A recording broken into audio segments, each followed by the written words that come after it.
Hello friends, IBM is here with an episode of Learning Physics, and I would like to take you to part 2 of solved past paper questions in kinematics.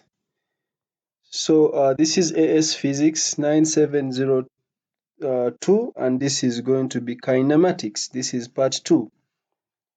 So remember, in kinematics, we are supposed to discuss questions involving velocity, speed, acceleration, distance, displacement. We describe motion in kinematics using maybe graphs, using uh, words such as speed, velocity, acceleration. We use equations of motion. We shall see projectiles many times, and a lot more. So do not forget to download the document which is attached in the video description so that you can always follow through with the hard copy so that calculating becomes easy and understanding becomes easy. Without wasting time, let me take you to where we stopped in part 1 of kinematics. And in part 1 of kinematics, I think we must have stopped around here. We must have stopped around here. And I want us to begin from where we stopped. What is happening with this document?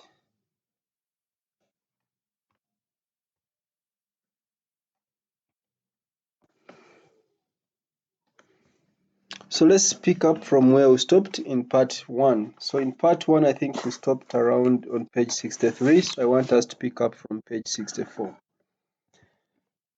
A helicopter has a cable hanging from it towards the sea below as shown in the figure.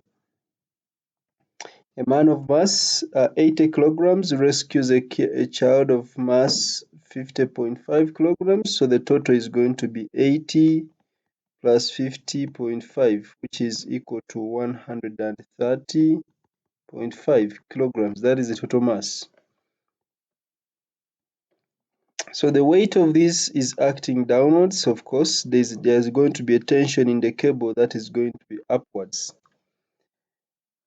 The lifting process consists of an initial uniform acceleration. Initially, it is a uniform acceleration, followed by a period of constant velocity, and then completed by a final deceleration. Calculate the combined weight of the mass. So we know that weight is equal to m times g of the man and the child, weight of the man and the child. So this is going to be total mass is 130.5 times g, which is 9.81. So that gives us 130.5 times 9.81. So the combined mass is 1280. So that is 1280. The combined weight is 1280 newtons. Calculate the tension in the cable during the initial acceleration of 0.570. So first of all, the weight is acting downwards. It starts with an initial acceleration. That means the resultant force is upwards. Resultant force F is equal to the tension minus the weight downwards, and the tension is what is what we want to find here. So the tension minus the weight is equal to the resultant force F. So the tension is going to be the resultant force F. You know the resultant force F is mass times acceleration. So the tension is going to be mass times acceleration plus the weight W. So the mass is 130.5. Acceleration is given as 0.57 plus the weight, and the weight is 1280. So we find the tension 130.5 times 0.57 plus 1280. So that is 1350 approximately to two significant figures. It is 1350. Then the period of a constant, calculate the tension in the cable during the period of constant velocity. At constant velocity, the resultant force F is equal to 0, which means the acceleration is equal to 0, which means the tension minus the weight should be equal to 0, which in others means that the tension is equal to the weight. So the weight is 1280, so here the answer is simply 1280 newtons. During the final acceleration, the tension in the cable is 1240 newtons. That is during the final deceleration. The tension is 1240, calculate this deceleration. So if the tension is 1240, remember the resultant force F is equal to mass times acceleration. But since it is a deceleration, it means the weight downwards is actually greater than the tension upwards. So the resultant force is going to be, okay, let me just say the tension T minus the weight downwards, although it will be a negative.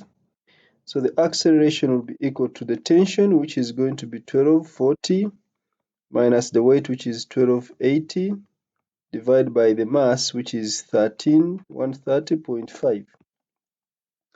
So we have 1240 minus 1280 divided by 130.5, which is negative 0.3065, which is the same as negative 0.31 meters per second squared. Calculate the time over which the man and the child are moving with uniform acceleration. For uniform acceleration, the speed must be increasing at a constant rate. So using the equations of motion, v is equal to u plus at. Since we start from rest, and the initial acceleration was uniform and it started from rest, so we want the time over which. So this is the lifting process consists of an initial uniform acceleration followed by a period of constant velocity and then completed by a final uniform deceleration. So we want to calculate the time over which the man is moving with constant. The man and the child is moving with or are moving with a constant uniform acceleration. So we want to find that time. Initial velocity is 0 and the acceleration is 0. So v, what is the velocity at which okay, so the period of constant velocity of 2.0 meters per second, so the v is 2.0 meters per second. The velocity becomes 2 when we started with the 0 plus the acceleration was 0.5, acceleration was 0.57, then times t. So it means t is 2 divided by 0.57. So 2 divided by 0.57, and that is 3.5. So that time is 3.5 until we reach 2 meters per second. Then calculate the time over which the man and the child are moving with the uniform deceleration. Again, we shall use the same equation. V equals to u plus at. Uniform deceleration, remember, finally we come to 0. So this will be 0. We start with the 2. Because we move from 2 meters per second, then this next stage of uniform deceleration occurs. So this will be plus the negative of acceleration is 0.31, then times t. So t is going to be equal to 2 divided by 0.31, 2 divided by 0.31, which gives us 6.45 or approximately 6.5. Okay.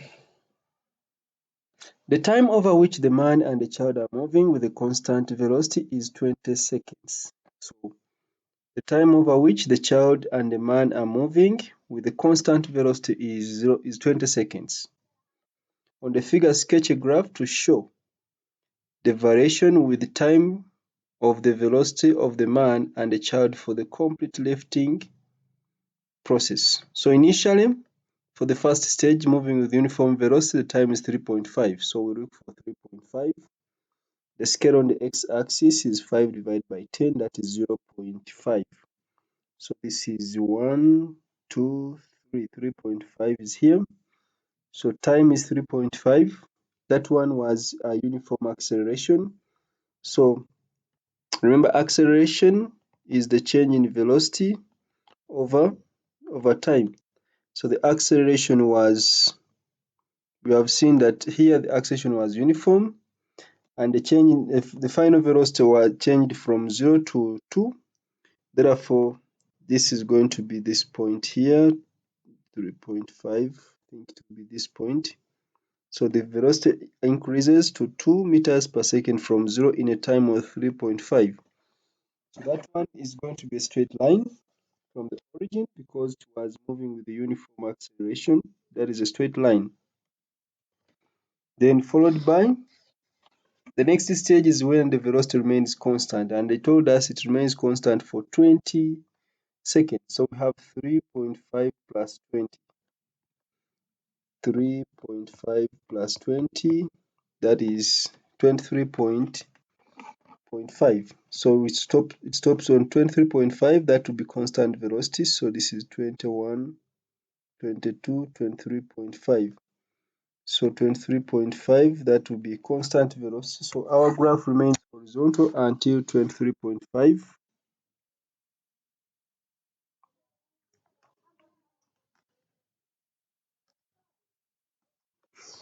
Okay, then followed by moving with uniform deceleration for a time of 6.5. So 6.5, so this is, I'm going to add plus 6.5. Where do I stop? Plus 6.5. That is at 30. So the graph, since the final velocity is 0, we shall go back to 0 at 30. So the first stage, I just add 6.5 because the time is 6.5, so it goes to 30. Sorry, that's not good enough.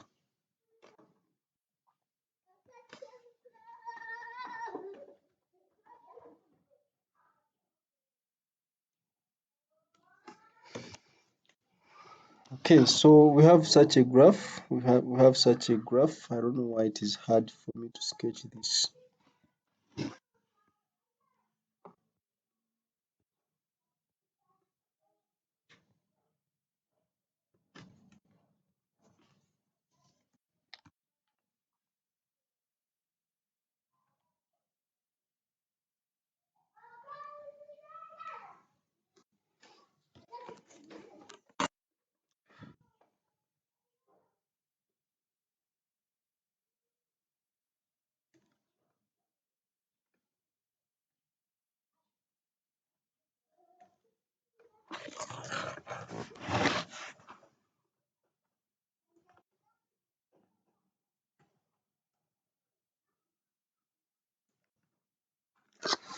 Okay, so that will be the basic shape of the graph.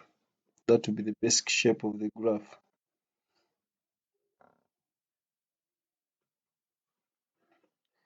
It goes up to here at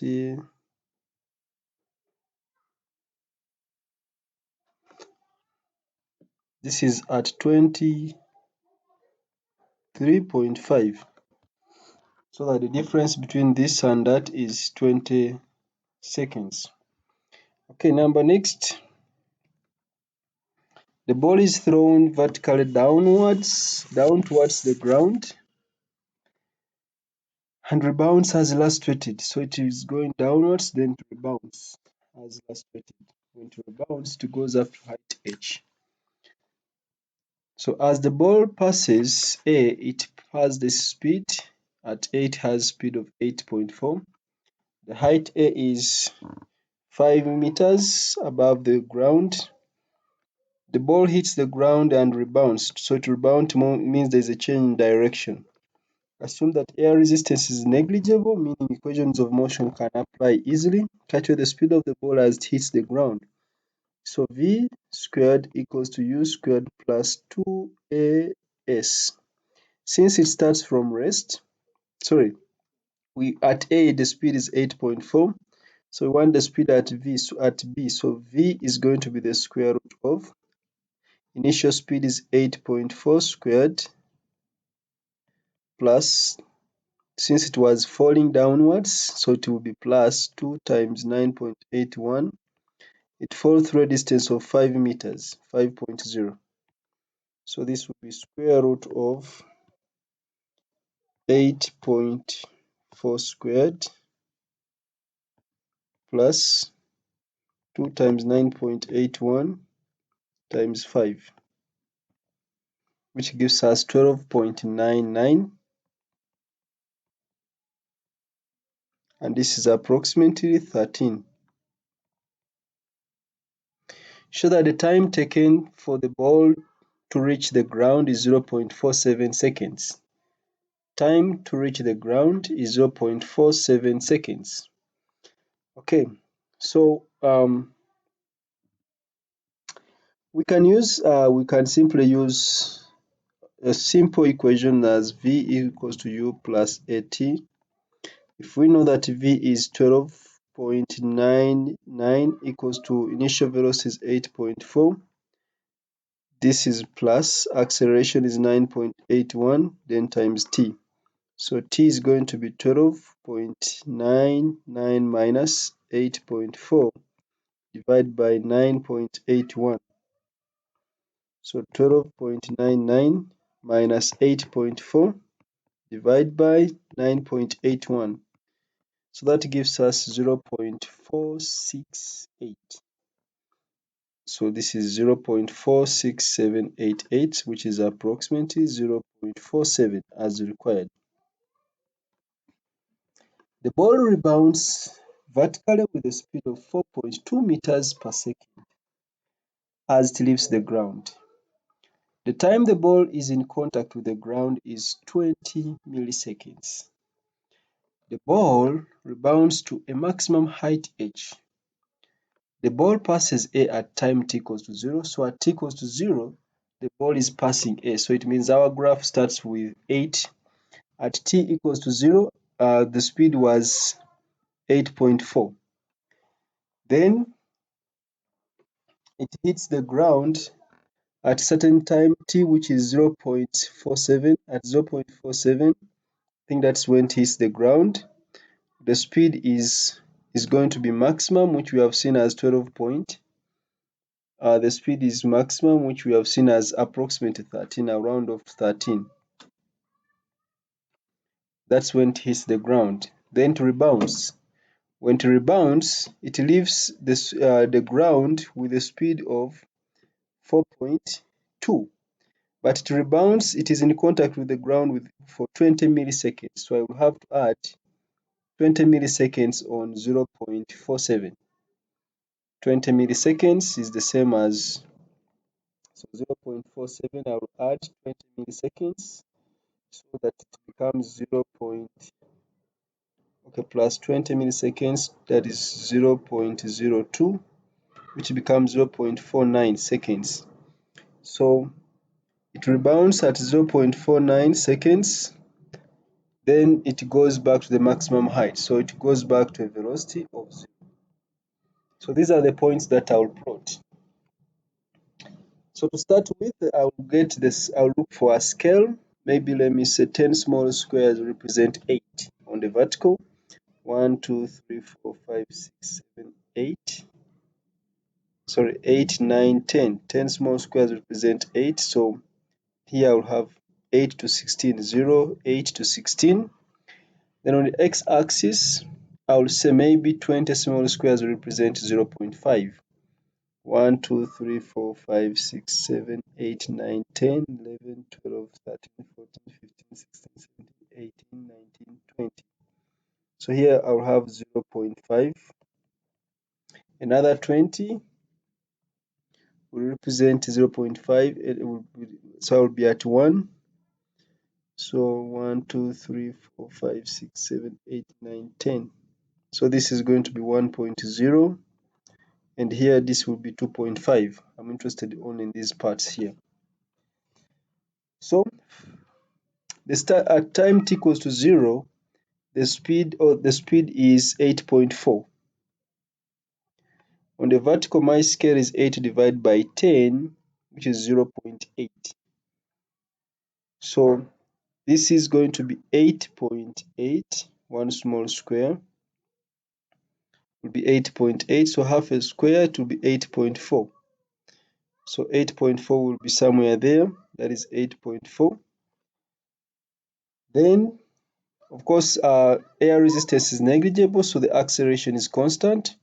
So it remains it increases from 8.4 to 13 to approximately 13 in a time of 0.47. So I have to look for 0.47. 0.47 will be, I'll get 0.47 divided by the scale on the x-axis.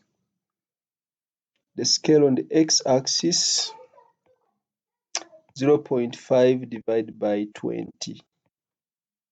That is 0.025. That is one small square. So I want to plot 0.47 divided by the answer. Those are 18.8. So these are 18 small squares, and then 18.8 is almost 19 small squares. So my graph should go to 13. The speed is 13 there. So if this is 10 on the vertical, every small square, remember, is representing 0.8. So I'll add from 8, I add 2 small squares, that is 9.6. Okay, on the vertical, I'll say 13 divided by, the scale on the vertical is 0.8. I just want the number of small squares on the vertical, which represents 13.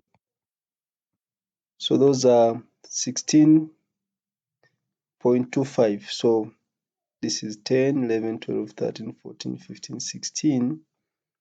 16.25, or approximate, I'll round off to 16 small squares, approximately.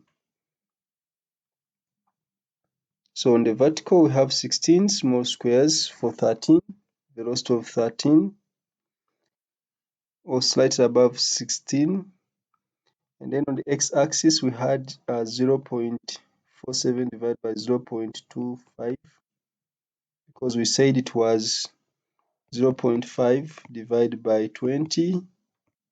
That is the scale. 0.47 divided by the scale. Those are 18 point, approximately 19 small squares. So this is going to be the point around here. So our graph will go upwards.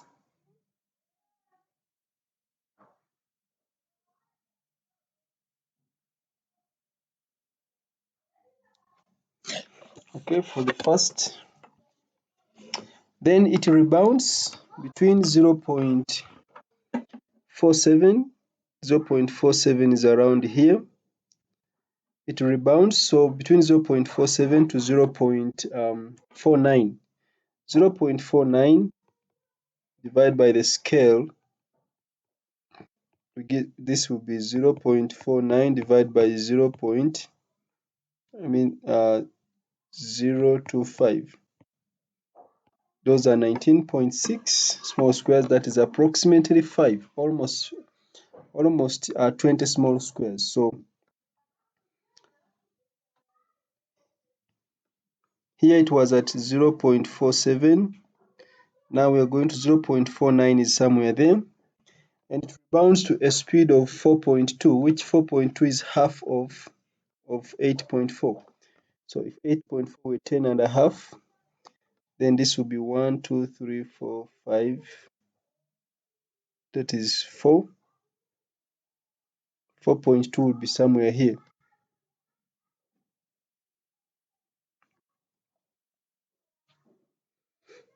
So it rebounds at 4.2.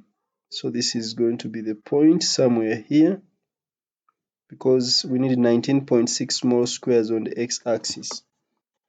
The velocity changes between that to 4.2, something like that. The problem is that the line shifts when I finish sketching it.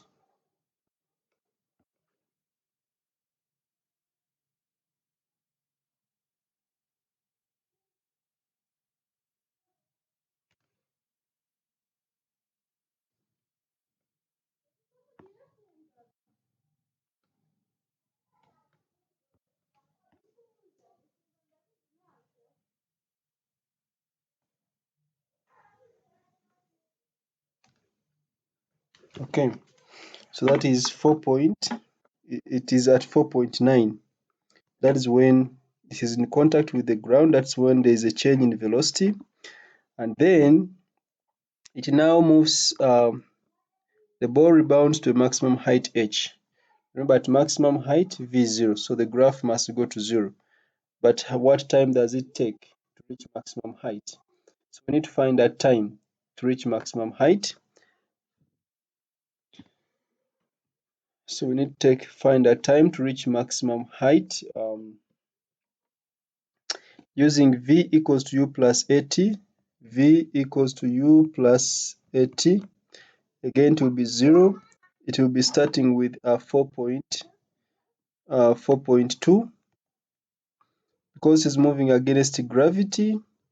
So this will be minus 9.81 then times t. What time does it take again to reach maximum height?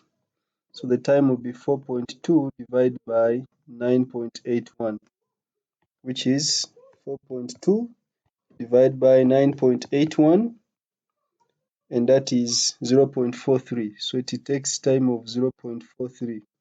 So we have to add 0.43 onto 0.49. So 0.43 plus 0.49, that is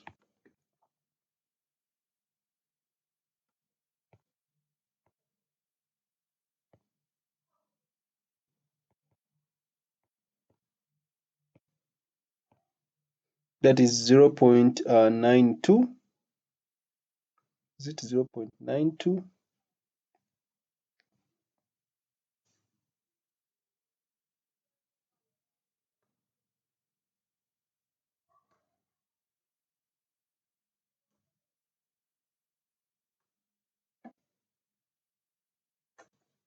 So it is going to take a time of 0.92.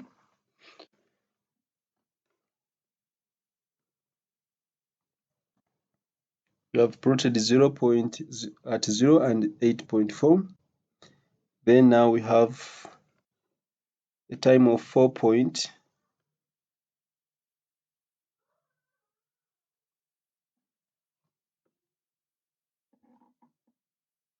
Time of 0.43.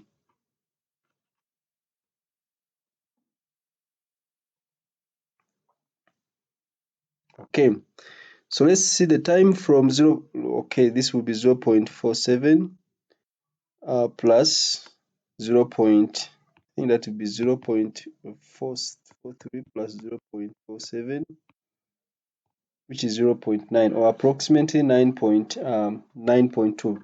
Whether I add it on 0.47 because it rebounds, it is in contact with the ground for 20 milliseconds. So I can add 0.43 to 0.49, which gives me 0.92, or I can add to 0.43. So I'm looking for 0.92. 0.92, how many small squares are those? 0.92 minus 0.5 divided by the scale 0.025. So I will add 16 small squares on 0.5. So 1, 2, 3, 4, 5, 6, 7, 8, 9, 10, 11, 12, 13, 14, 15, 16, approximately 17, because it was 16.8 small squares. So it is approximately 17 small squares.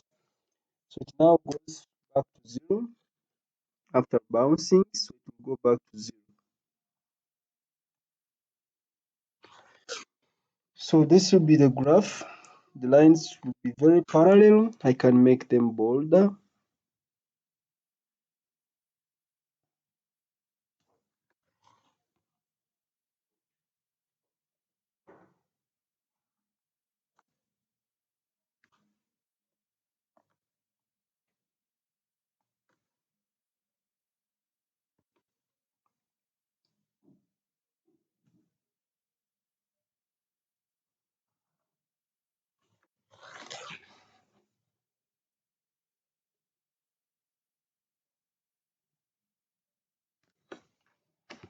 Okay, so that will be the graph. That will be the graph. So what is very important at the times at which I have plotted. So there's a time lag between 0.47 to 0.9, which is approximately 20 milliseconds when the velocity is changing. Then I plotted from, this is not 0.9. At 0.9, the velocity is not 0, so I'm not plotting this, I've not plotted this point here. But I know that at 0.49, the velocity was 4.2 in the opposite direction because it was rebounding. Then the graph goes back to 0. We have seen the time for it to reach maximum height is 0. The time for it to reach maximum height is 0.43. So we add 0.43 to 0.49, so that gave us 0.92, and the velocity there goes to 0. So that's why the graph goes to 0 at around 0.92 seconds. So that would be our graph, and the scale was the most important thing here. Okay. The ball has a mass of 0.05 kilograms. It moves from A and reaches B after rebounding.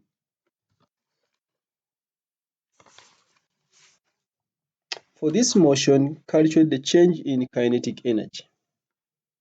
So the change in kinetic energy, since at the end the velocity is 0, so we know that kinetic energy is equal to a half mv squared. At the end the velocity is 0, so the kinetic energy was 0. So the change in kinetic energy will simply be a half. The mass of the ball was 0.05 times the velocity, which was at A, which was 8.4 squared, because at B, the velocity is 0, so the kinetic energy is going to be 0. So this is going to give us, actually it is a decrease, it would be a negative, but the negative doesn't matter. 0.5 times 0.05 times 8.4 squared. So that is 1.76, or approximately 1.8. This is 1.764 joules, approximately 1.8. Then the gravitational potential energy. So the gravitational potential energy. So to find a change in gravitational potential energy, we must have a potential energy at a height h2, which is maybe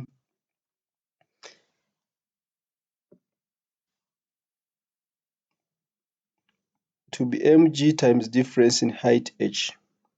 So what is the final maximum height here?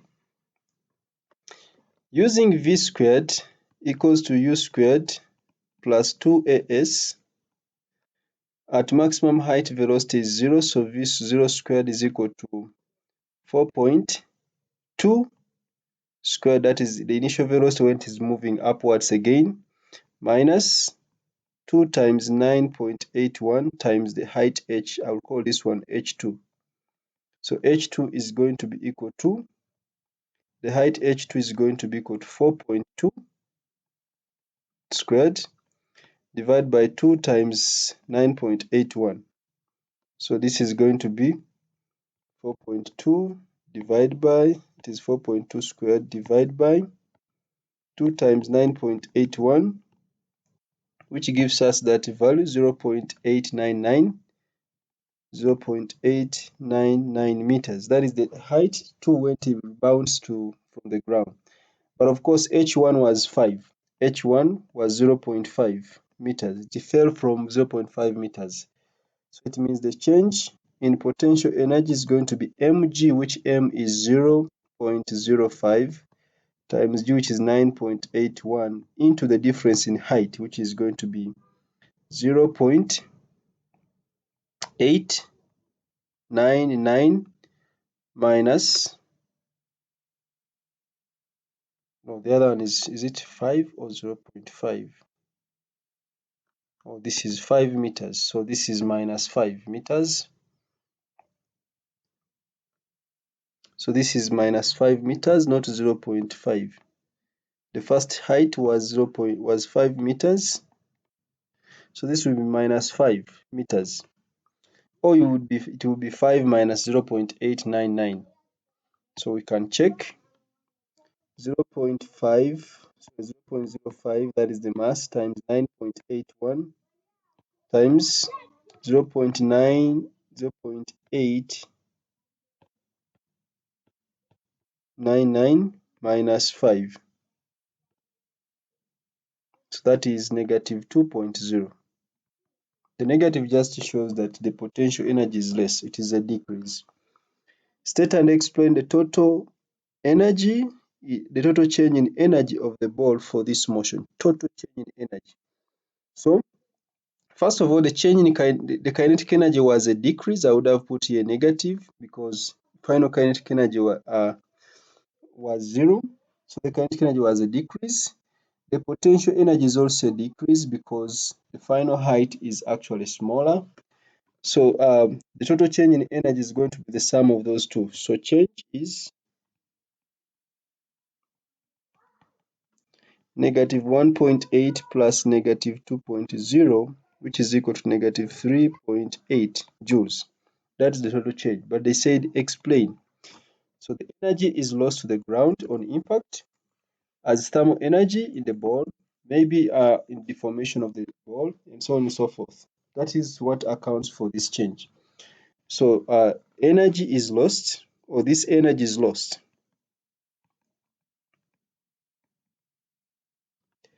This energy is lost to the ground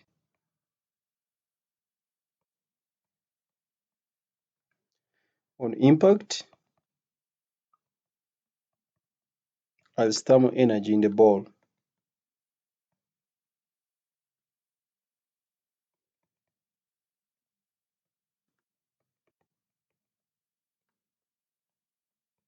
As thermal energy in the ball, or it can be energy of deformation of the ball, or energy of deformation of the ball. So that's where that energy goes. It may go into deforming the ball. It is the energy of deformation, or it is lost as thermal energy in the ball when it is in contact with the ground. So that is the explanation for this energy here. Okay. A motor drags a log of mass 542 kilograms up a slope by means of a cable as shown in the figure. The slope is inclined at 14 degrees to the horizontal. Show that the component of the weight of the log acting down the slope is 1070. So assuming the log is at point P, I just resolve it vertically downwards. The weight is, this is going to be the weight, the actual weight. Then you resolve perpendicular. This angle will be 14. Perpendicular will be the weight times cos of 14. Down the slope will be the weight times sine of 14. Therefore, the component down the slope, first of all, the weight is equal to m times g, which is going to be 452 times 9.81. And then the component that we want is going to be equal to the weight, which is 452 times 9.81 sine of 14. 452 times 9.81 sine of 14, which is 1072.7, which is approximately 1070 as required. The log starts from rest. A constant frictional force of 525 newtons acts on the log. The log accelerates up the slope at 0.130 meters per second. Calculate the tension in the cable. So there is a force downwards. There is also frictional force which is downwards. That is 525 newtons. But there must be tension in the rope which is going to act downwards. Upwards. But the log starts from rest.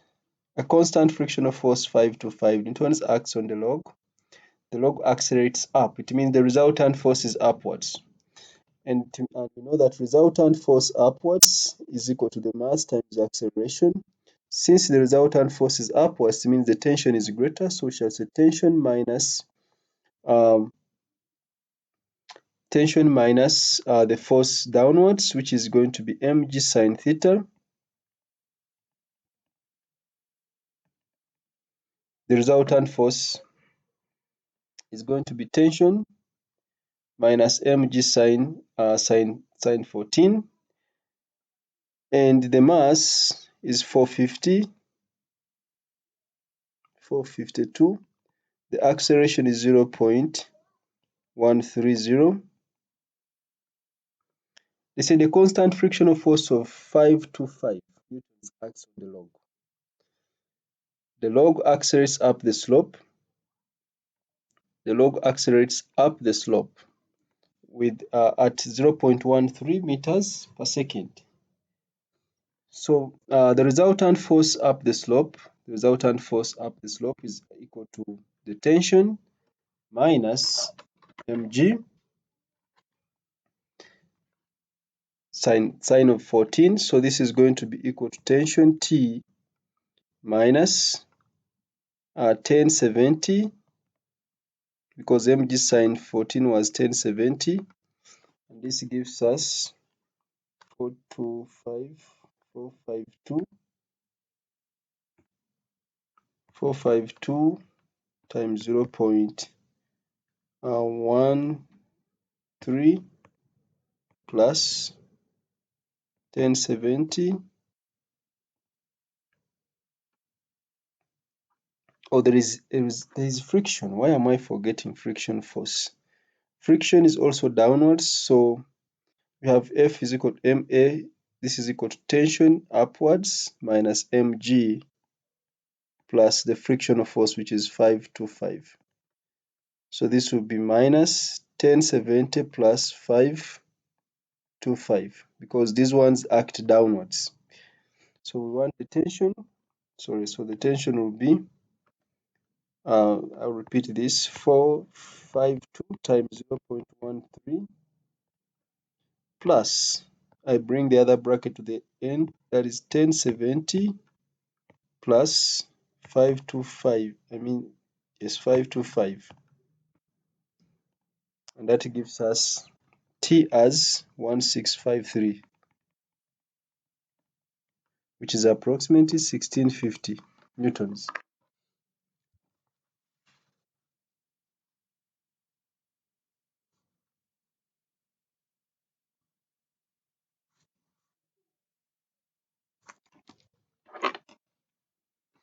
Okay, so the log is initially at rest at point S.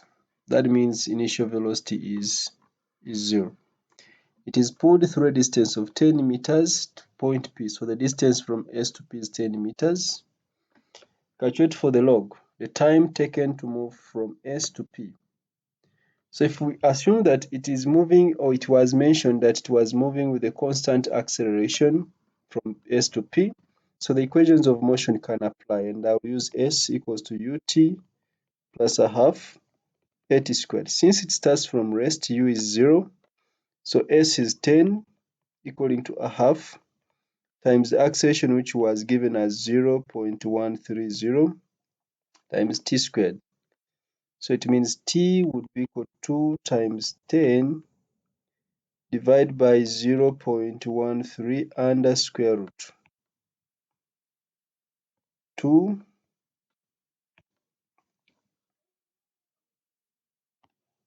times 10 divided by 0.13 root of the answer. So that is 12.4. So the time is 12.4.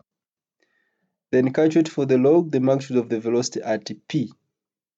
So we can still use equations of motion, such as v squared equals to u squared plus 2as.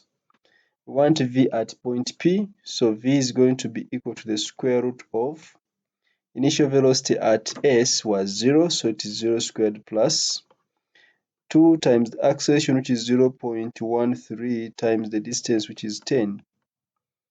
So we have 2 times 0.13 times 10 root of the answer, which is 1.61. So that is 1.61 meters per second. The cable breaks when the log reaches point P. The cable breaks when the log reaches point P. On the figure, sketch the variation with the time t of the velocity v of the log. The graph should show v from the start at s until the log returns to s. Of course, from the start at s, the acceleration must be smaller. And since the acceleration was uniform, then it is going to be a straight line. So let's say this is the velocity. Let me reduce the size here because I may need more space. So let's say it takes a certain time t to reach the maximum height. Let's say t is here when it reaches maximum height. So at this time it reaches maximum height, if numerical values are not required, so we shall first of all have a straight line to maximum height. To maximum height, no, from s, velocity is 0, then at p, the velocity at p is not 0, it is a certain value that we have seen as 1.6. So I'm drawing a graph from t equals to 0, where the velocity was 0, it was at rest. Then it reaches point P where it has a certain velocity. So this is at point P. Then at point P, the cable breaks. When the cable breaks, of course, it may slightly continue upwards for a small distance, or it will rapidly go at rest. So when the cable breaks, this rapidly decelerates to 0. So that means the velocity decreases to 0 rapidly. I draw a line which goes to 0, meaning a decrease in velocity when the cable breaks. But then after that, it changes direction because now it has to slide backwards towards S. And when it's sliding back towards S, of course, the speed is going to be higher. So this line is going to continue, and to reach S with a speed higher than the one it reached the one at P. So it reaches S at a speed higher than the one at P. That's why you see now these lines, this was at P. Here, at this point, it has slightly continued beyond point P, and then at this point here, it means it was reaching S with a speed higher than that with which it was at P. So that means our graph will look like that. So it should be a straight line from the origin to show uniform acceleration up to point P. Then the line is going to now go downwards because after point P, when the cable breaks, it slows down. That's why the graph goes to 0. That is at 0 velocity. Then, when it reaches the maximum point, it can go up. After decelerating to 0, it has to return. So the graph goes below the x-axis. And it will reach point S with a higher speed. That's why the graph goes to a higher value than that at point P. Putting P here is not very necessary, but the graph takes that shape. Okay.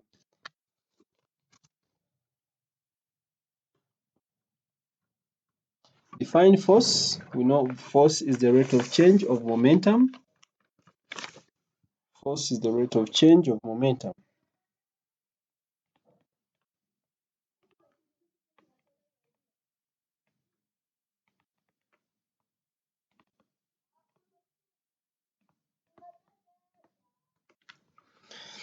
A resultant force F acts on an object of mass 2.4 kilograms.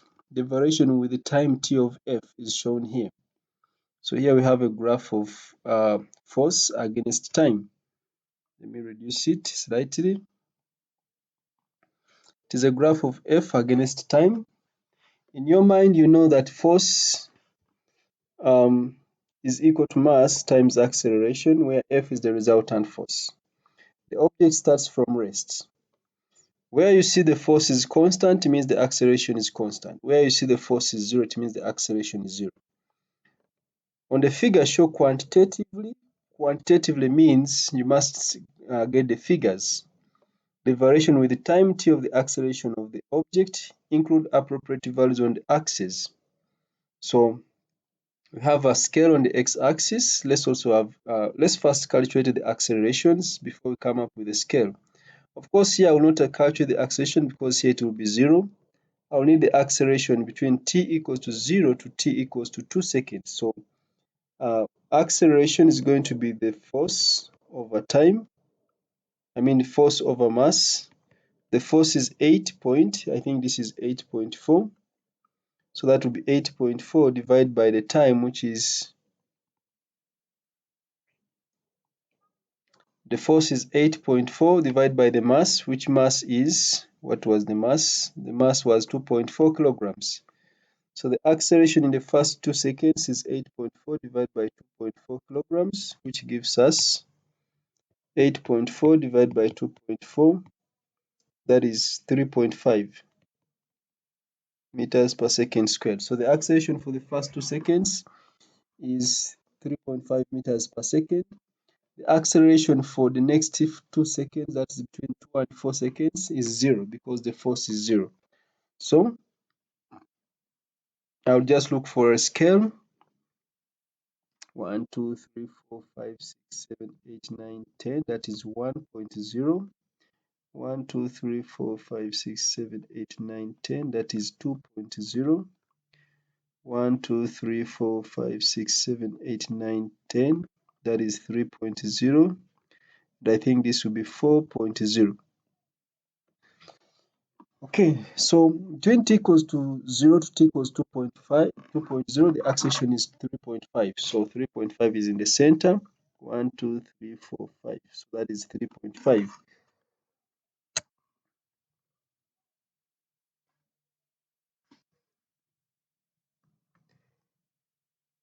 So this will be a horizontal line because acceleration is directly proportional to the force. Constant force means constant acceleration. Then it will go to 0, of course, because the force is going to 0, so the acceleration will also go to 0. And then when the force is 0, the acceleration is going to be 0.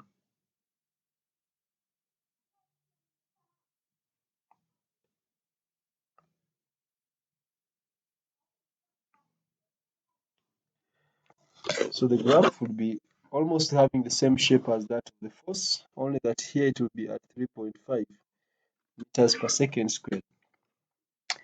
Then on the figure 2.3, show quantitatively.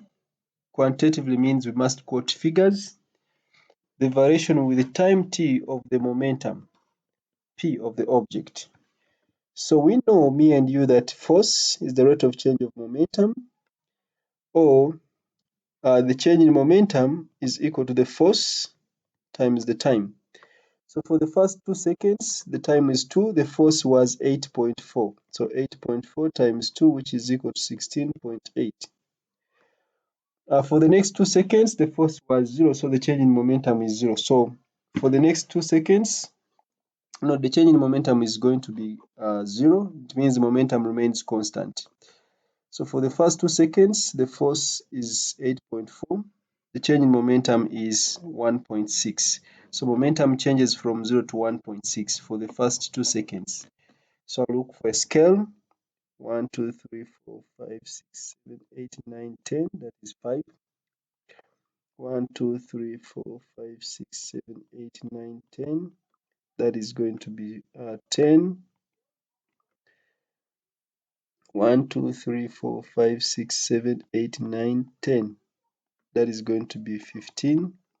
And I think this will be 20. So the change in momentum changes from 0 to 16.8 for the first 2 seconds. So 16.8. So this is 15. The scale is 0.5. This is 15. That is 16.8. It's approximately 16, 17. So 16.8 is there.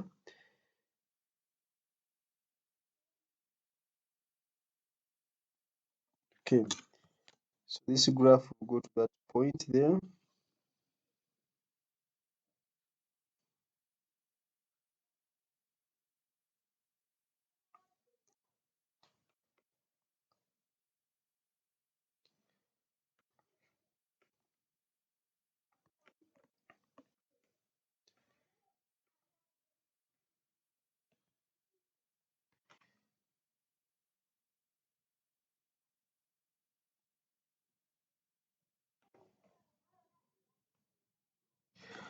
Okay, so for the first 2 seconds,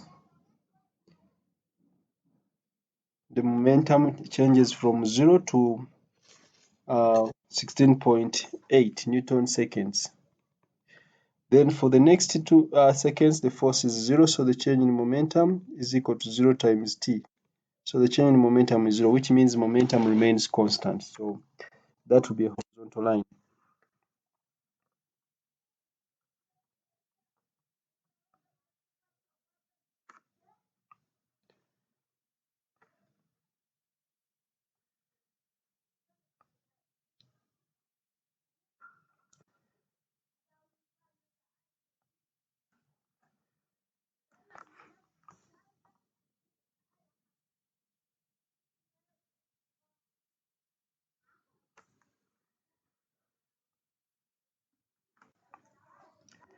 I think this should extend upwards because 16.8 is very close to 17.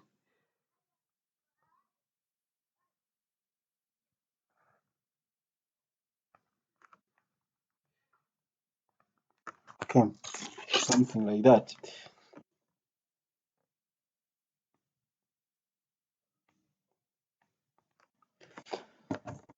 Okay, so it should be a straight line, of course, with a positive gradient. The straight line starts from 0, 0.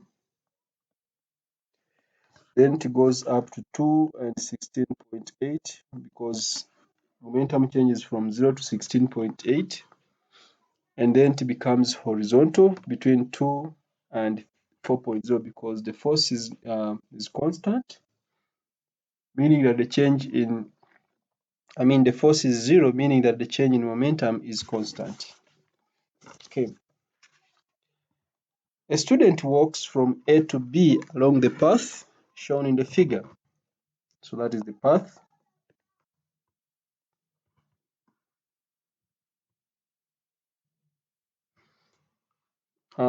The student takes a time t to walk from A to B. State the quantity apart from t that must be measured in order to determine the average value of speed. So distance of the path along line AB must be measured. Distance of the path along line AB. We need the length of line AB to find the average speed. Then the velocity. Of course, for velocity, we shall need the shortest distance between A and B. We shall need a straight line distance. Straight line distance between A and B. So velocity, we need the shortest distance between A and B. Shortest distance between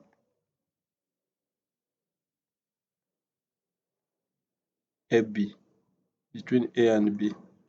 Or the distance of the straight line between A and B.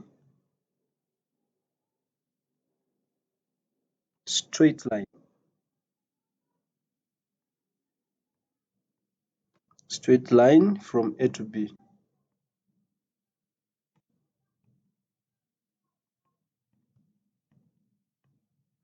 And of course, the straight line distance from A to B is actually the displacement.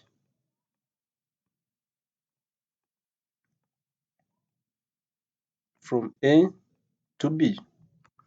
Define acceleration. We now know that acceleration is the rate of change of velocity.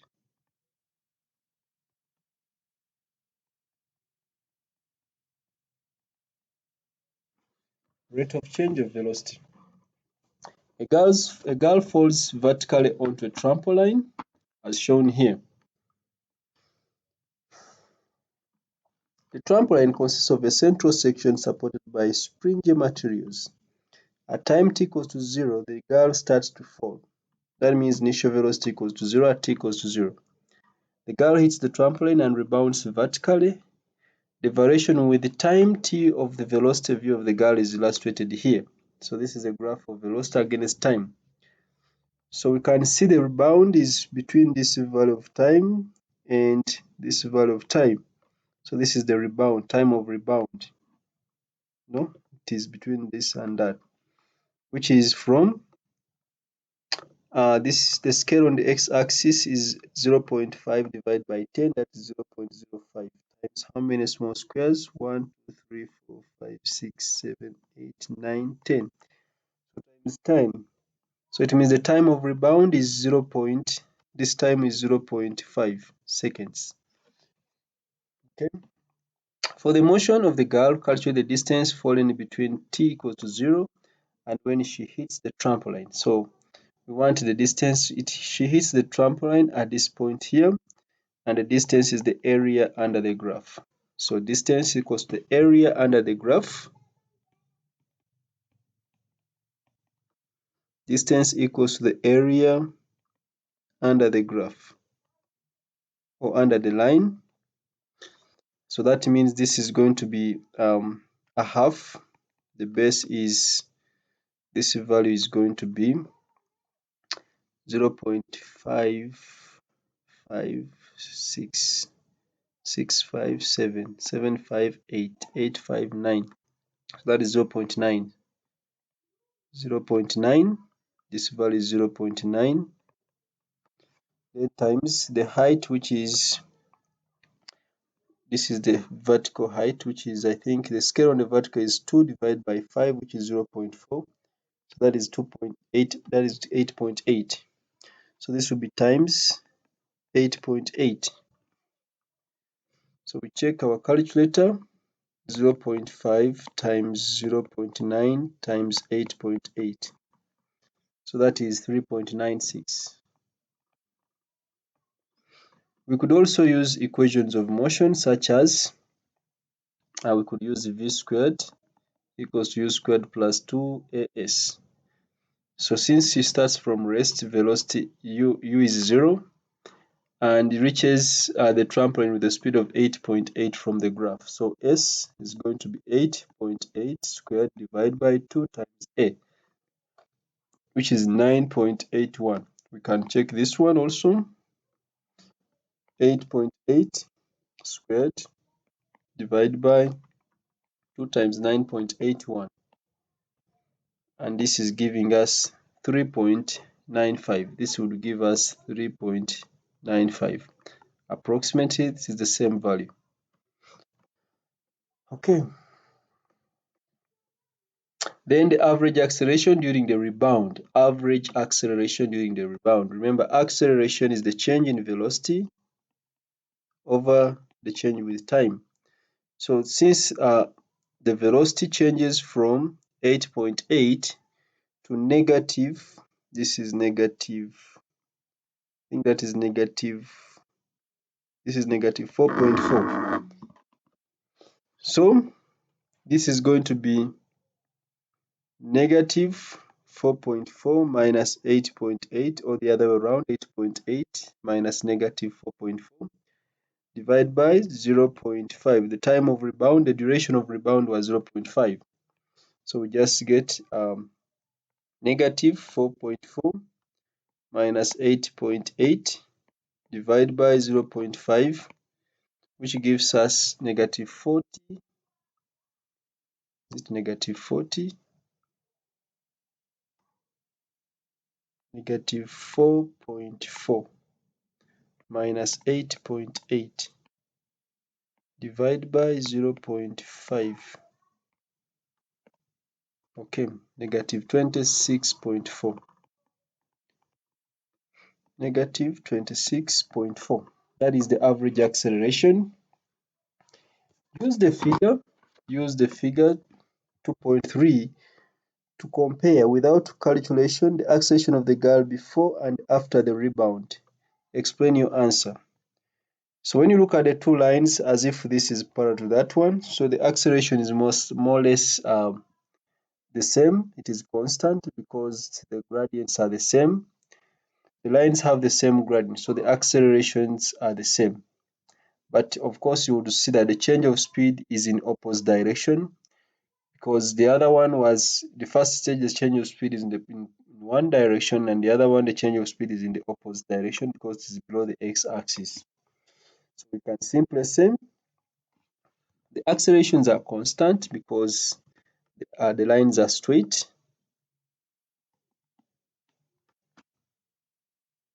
the accelerations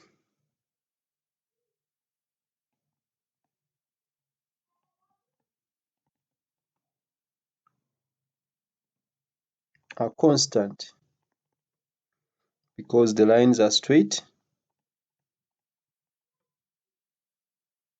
because the lines are straight.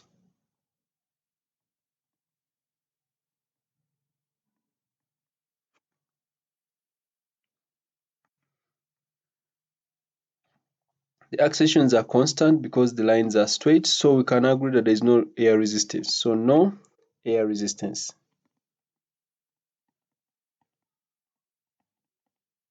So there is no air resistance, and the lines have the same gradient. Because we have seen that they are parallel, the lines have the same gradient or have same gradient. So accelerations are the same in magnitude. So accelerations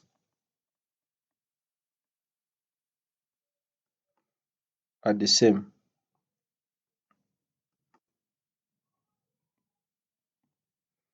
Accelerations are the same. But if you want to go further, you can say, but the change of speed is in opposite direction. But change of speed is in opposite direction.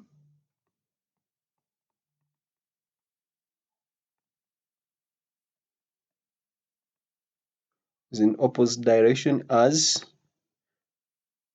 one speeds up and one slows down. One speeds up, like the one on top speeds up when she's falling, and one slows down when she has rebounded, and the one slows down.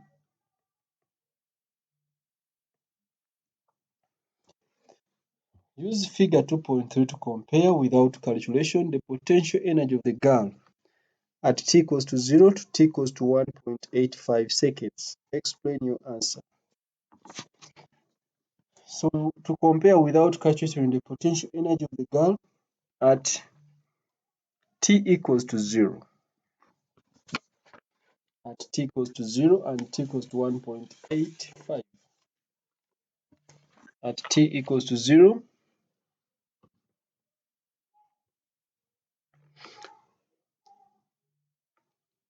so the potential energy at t equals to 0, note that the area under these lines would represent the height.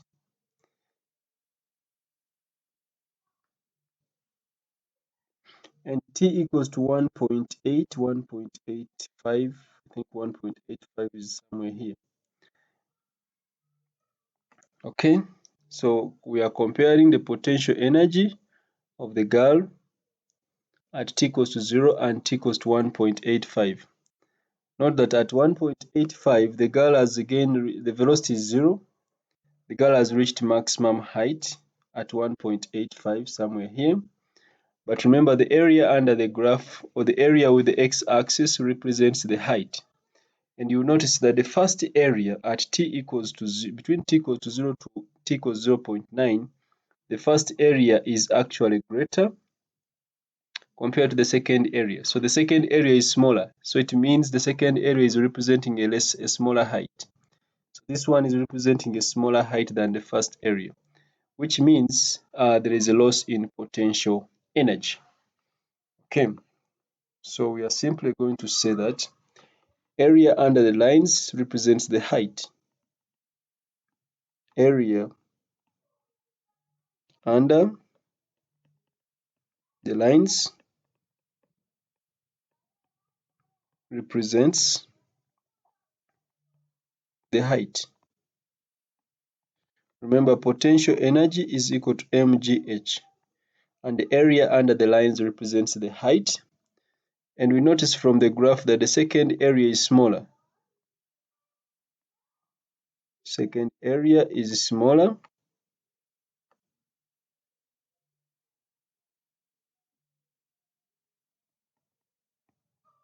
And if the second area is smaller, it means the height is less, hence less height.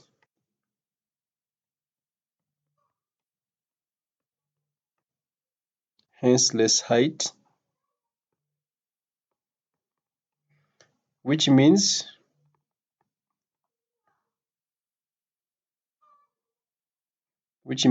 loss in potential energy.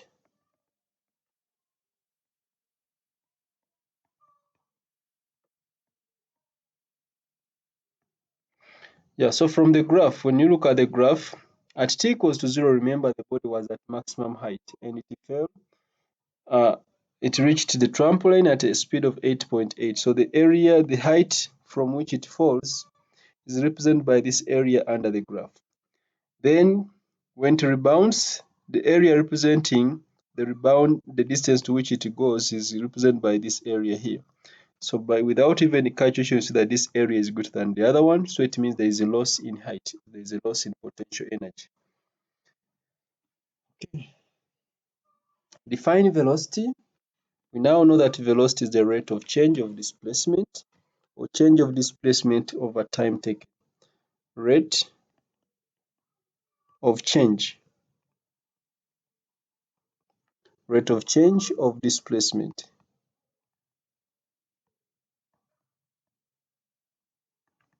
That is velocity. Distinguish between speed and velocity. Of course, speed has magnitude only. Velocity has both magnitude and direction. So speed is a scalar, velocity is a vector. Speed has only magnitude. Velocity has both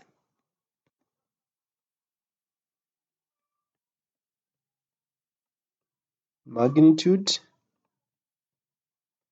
and direction. So we conclude that speed is a scalar and velocity is a vector quantity. A car of mass 1,500 kilograms moves along a straight horizontal road. The variation with time t of the velocity v for the car is shown in the figure here. Okay, so we see constant velocity, uniform deceleration, again constant velocity. The brakes of the car are applied at t equals to 1 second to t equals 3.5. We even see a deceleration here. 1 second and 3.5. Calculate the distance moved by the car. So the distance moved, distance is equal to the area under the graph.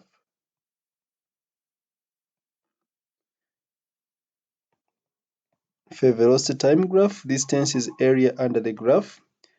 So the area is going to be, we can start with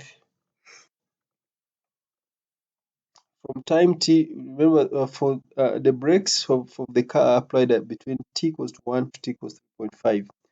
And for the time when the brakes are applied, we want to find the distance, which is the area under the graph. You see it is a trapezium. This is a trapezium. So if you choose to use it as a trapezium, or you can divide it into a rectangle and a triangle, but I'll use a trapezium.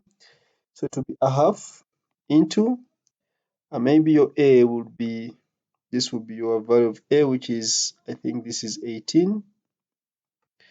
So A will be 18 plus your value of B, which will be this one, and I think this is 32. So 18 plus 32, I'm considering it as a trapezium. That times the height, which will be 3.5 minus 1.0, that is times 2.5. So that is 18 plus 32 divided by 2 times 2.5. That is 62.5. So the distance is 62.5. Calculate the magnitude of the resultant force on the car. Magnitude of the resultant force. Resultant force F is equal to the mass times acceleration. We begin by getting the acceleration. Remember, it is a deceleration. So acceleration is equal to change in velocity over change in the value of time. So let's say the final velocity is, it starts with 32 up to 18. So I'll say 18 minus 32. that is 18 minus 32, and the time is 2.5. So this gives us 18 minus 32 divided by 2.5, which gives us negative 5.6. So the resultant force here is going to be 1,500, which is the mass of the car, times negative 5.6 times 1,500, which is negative 8,400. I hope the mass was 1,500.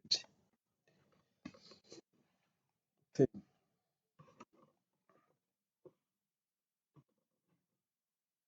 So that is going to be the resultant force. The negative just implies the resultant force is in the opposite direction to the motion. That's why the acceleration was negative, because the body was slowing down.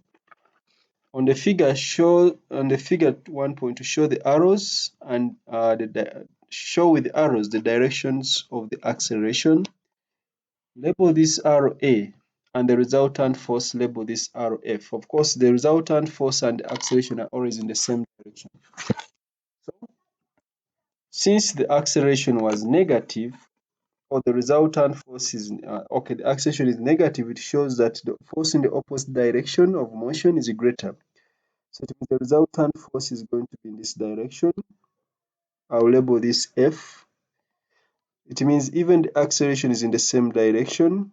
I'll label this one A. Okay, explain what is meant by scalar quantity and the vector quantity. The scalar, this one has only magnitude.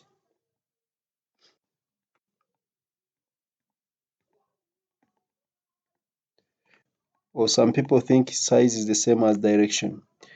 And a vector, this one has both magnitude and direction.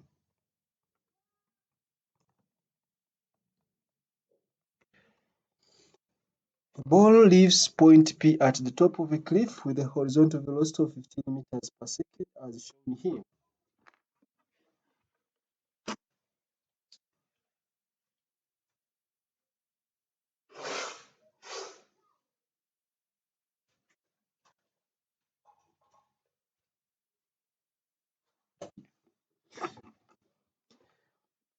The height of the cliff is 25 meters.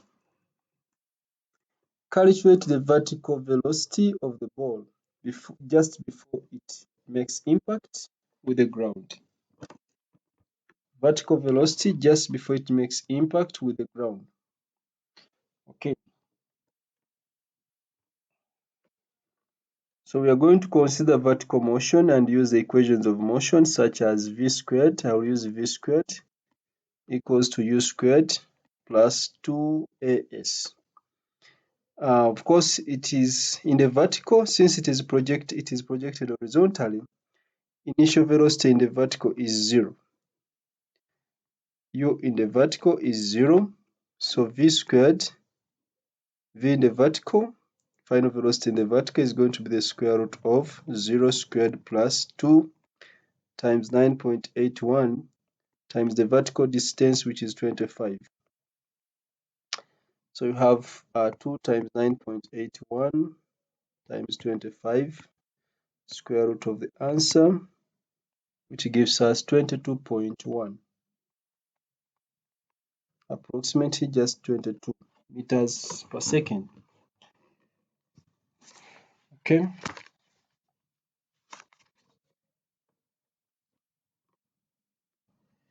Show that the time for the ball to fall to the ground is 2.3. The time for the ball to fall to the ground is 2.3. You can choose to use vertical distance still, vertical displacement, or vertical velocity. And we use v equals to u plus at. Remember, initial velocity in the vertical was 0, but we have seen this one is 22.1 equals to 0 plus 9.81 times t, So t is equal to 22.1 divided by 9.81. So 22.1 divided by 9.81. So this gives us 2.25. 2.25, which is approximately 2.3. So this is 2.25, which is approximately 2.3 seconds as required. Then calculate the magnitude of the displacement of the ball at point Q point Q from P. Magnitude of displacement. We now have the vertical displacement, which was, I'll call it S in the vertical, which was given as 25. All we need is S in the horizontal.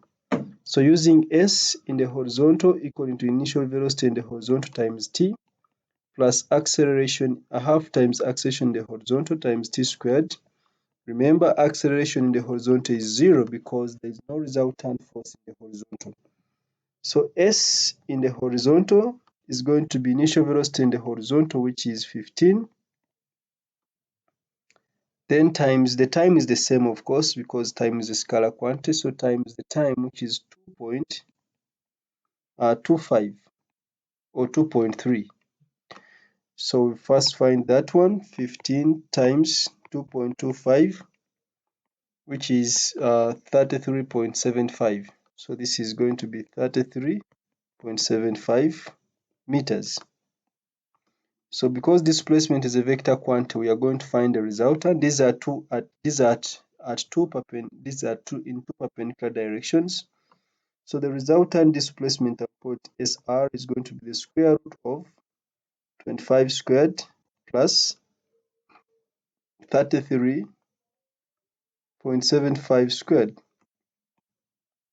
So square that plus 25 squared, then square root of the answer. That gives us 42. So the answer here is going to be 42 meters. Explain why the distance traveled by the ball is different from the magnitude of the displacement of the ball. Of course, remember, distance is a scalar, displacement is a vector. Distance is equal to the length of the actual path followed, and yet displacement is the shortest distance between P and Q. So we can say distance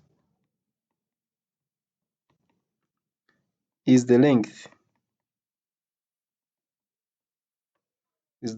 of the actual path.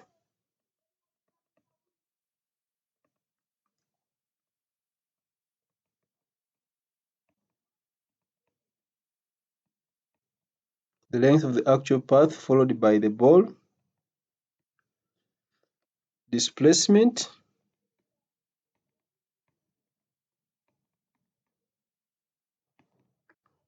is the shortest distance between P and Q.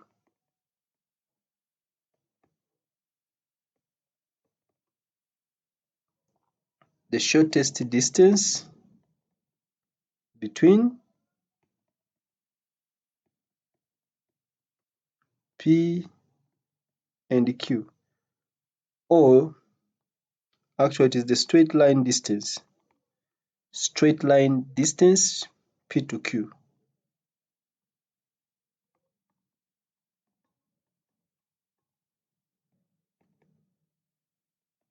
Straight line distance P to Q. So there is a difference. The other one, we take the distance of the whole path taken. This one is the shortest distance. So for displacement, I would draw a straight line from P directed to Q. Yet for distance, I will take the distance along the path, which is along that path there. So you see that the distance is going to be longer than the displacement. Okay. Define speed and velocity and use these definitions to explain why one of these quantities is a scalar and the other is a vector. So speed is distance over time. Distance over time, that is speed. And velocity is displacement. Displacement over time, or change in displacement with time, that is velocity. Of course, we know that displacement is a vector quantity and distance is a scalar quantity. That's why velocity is a vector quantity. So they said, and use these definitions to explain why one is a scalar and the other is a vector. So speed is a scalar.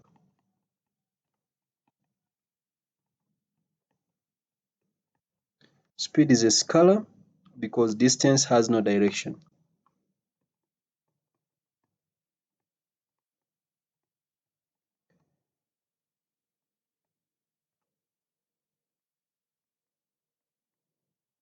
Speed is a scalar since distance has no direction. Velocity is a vector.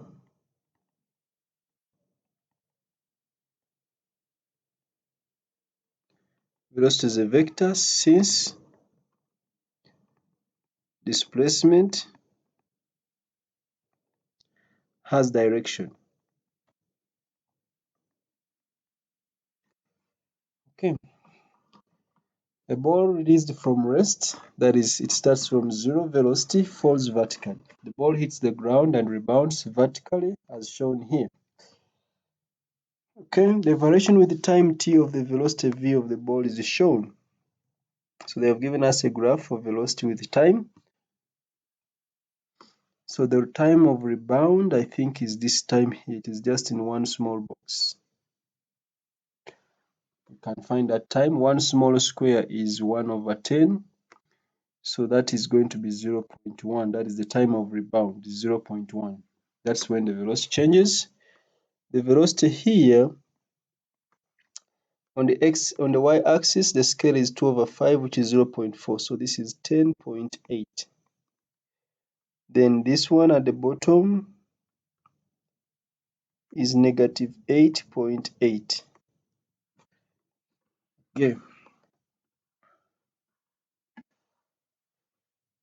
So without calculation, use the figure to describe the variation with time t of the velocity of the ball from t equals to 0 to t equals 2.1 seconds. 2.1 seconds. So if we have 2 here, 2.1 is here.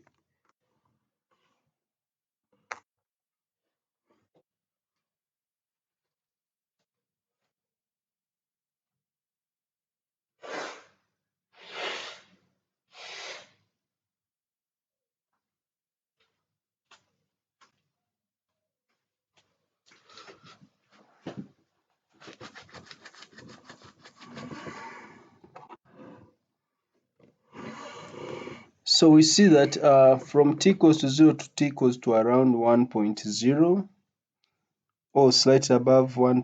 Or it's around 1.1, the velocity increases at a constant rate, meaning the acceleration is uniform. It is a constant acceleration. Then the ball rebounds. There is a change in direction, as you can see. The ball rebounds and changes direction. And then we see now there is a deceleration, or it decelerates to 0 because now the velocity decreases. Between t equals to around 1.2 to t equals 2.1, the velocity decreases, but in the opposite direction since there has been a rebound. It goes back to its initial value. It again goes back to the acceleration again. The acceleration, of course, the acceleration is the same, but there is a change in direction. There is a change in direction of the velocities. The two lines are parallel to each other, which means the acceleration is the same in magnitude, but the velocity changes direction when the ball rebounds, and then it reaches 0 and the ball starts falling again. This time when it falls, it stops at a velocity of 8.8. Okay, so without calculation, we see that we are describing the variation with the time t of the velocity of the ball. So there is a uniform increase in the velocity until 1.1 seconds. So we see constant acceleration, constant acceleration since there is uniform increase. in velocity. There is uniform increase in velocity until 1.1 second. The ball then rebounds. The ball then rebounds since there is change in direction. It then changes direction.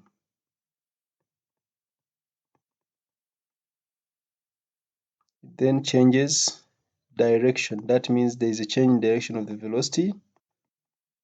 Then changes direction on rebounding.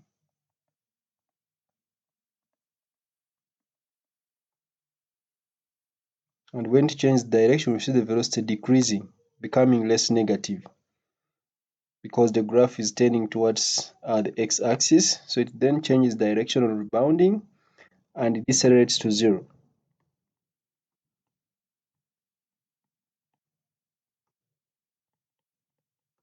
It decelerates to 0 velocity.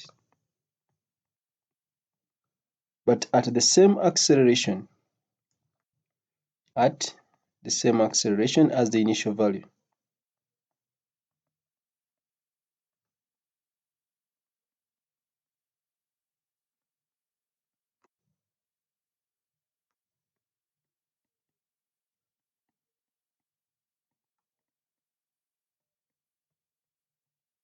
So the ball now slows down to 0, but at the same rate as the initial value that we got, because the two lines were parallel.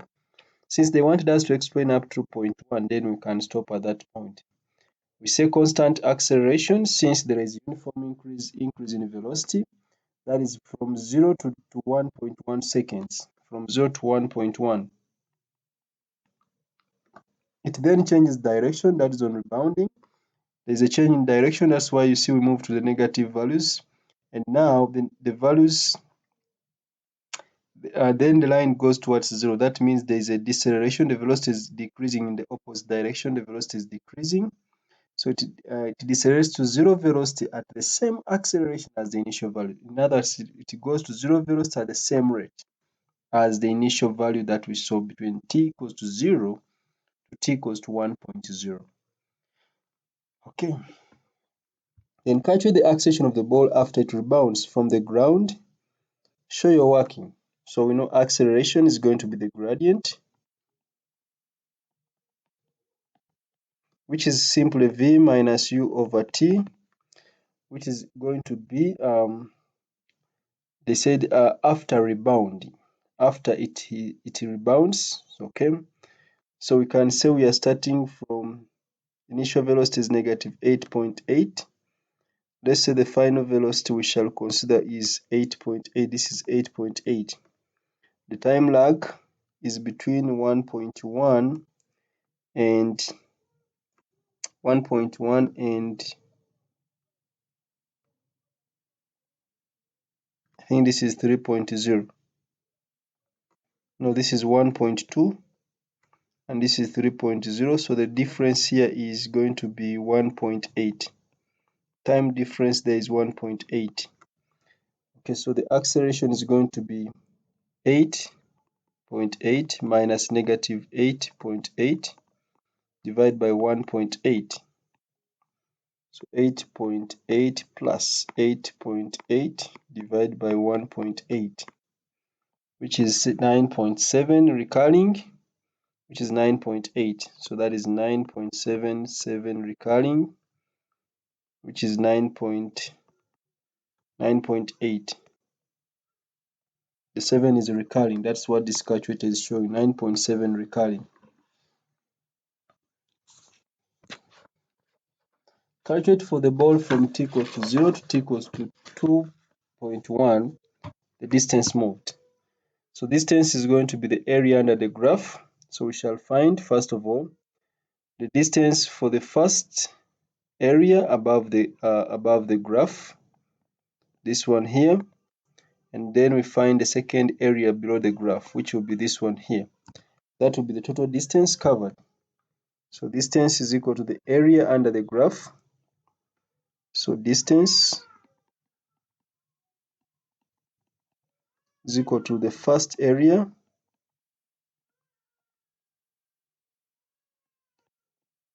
above the x-axis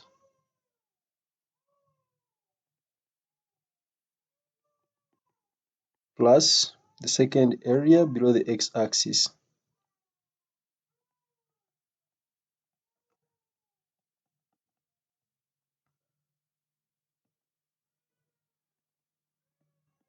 Because distance is a scalar, we just sum up without minding about the direction. So the first one is a triangle, which is a half times the base is 1.2 times the height, which is 10.8, plus the second one.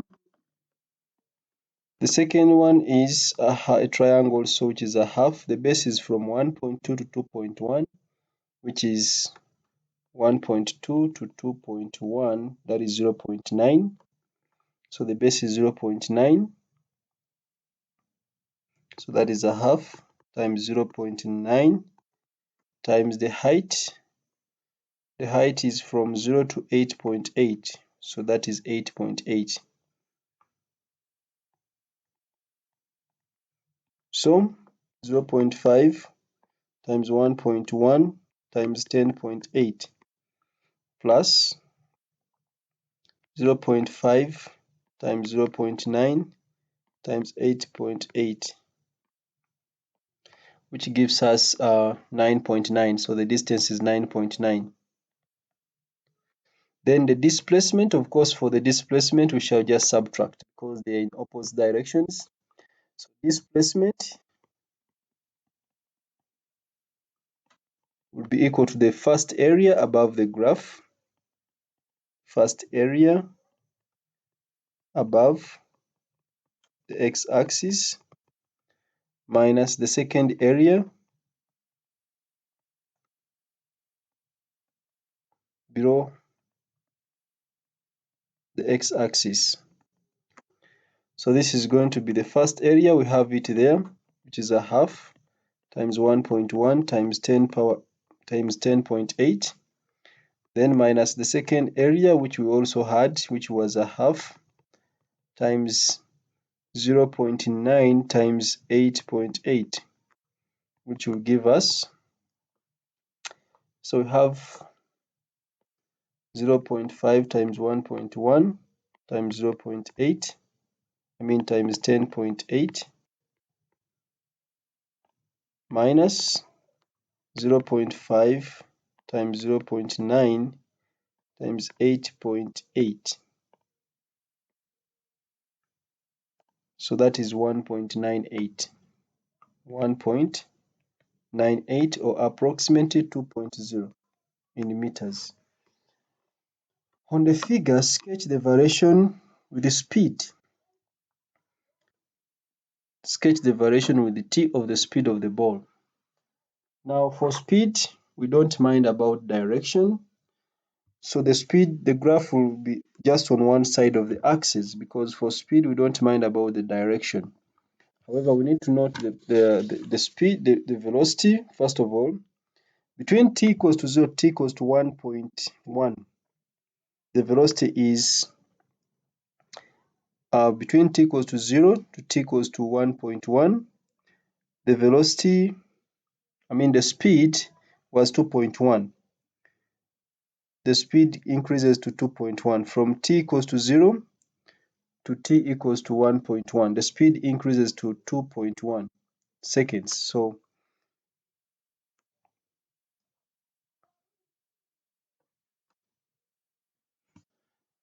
no, t equals to 0 to t equals to 1.1, the speed increases to 10. It was 10.8. So our graph will first go 10.8.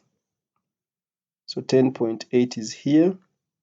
So at 1.1, our graph will first go 10.8. At 1.1, our graph will first go to 10.8.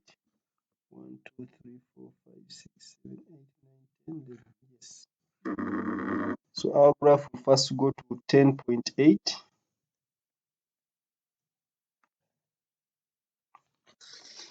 Okay. Then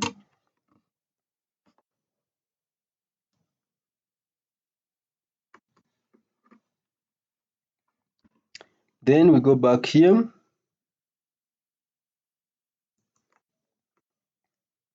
The velocity here on rebounding, the velocity changed, but for the speed, we don't move below the x-axis. There's no change in direction. So the velocity changed, it decreased to 0, then it increased in the opposite direction. So here our speed will decrease to 0, but there will be no change in direction. So again, it decreases to 0, then it goes to 8.8. So ours for speed, since there's no change in direction, our graph will go to 0. Here it reached 0 at between 1.1 and 1.2. It reached 0 between 1.1 and 1.2. So our speed will reach 0. Remember, this is 1.1 and 1.2. So the graph will go to 0 here, and then it goes to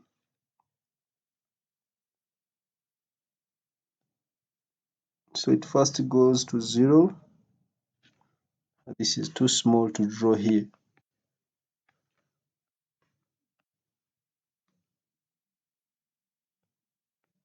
So it will first go to 0 at around 1.1. Why is it so hard for me to draw this?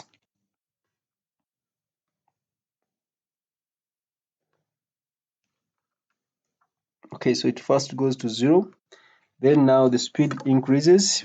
For velocity to increase in the opposite direction, but since this is speed, we don't care about direction. So the speed decreased and then it increased. So we look for 8.8 again.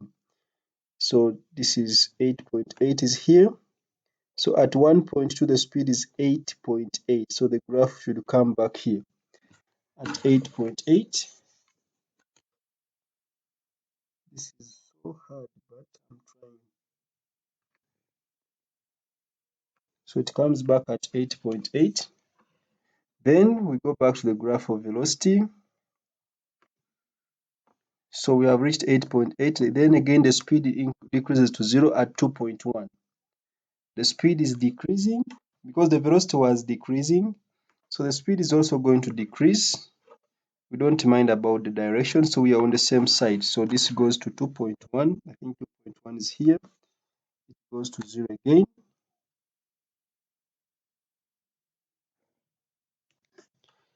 Then we go back to the graph of velocity. Now the velocity increases back to, at 3 seconds, the velocity increases back to 8.8. So the speed should also increase back to 8.8. So at 3, we go back to 8.8.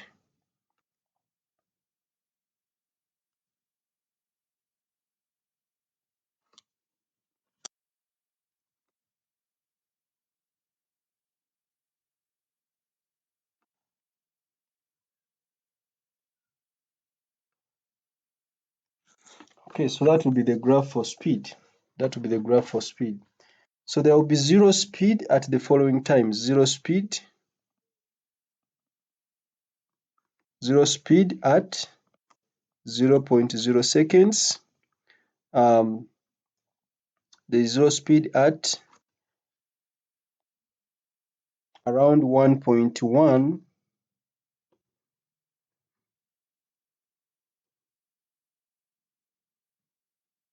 Around 1.15 seconds. That is in the middle of this box here.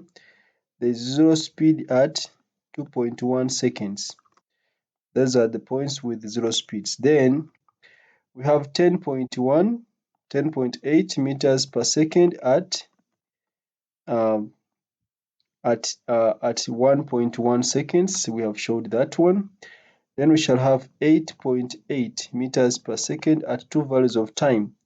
That is at 1.2, as I showed it here, seconds, and at 3.0 seconds.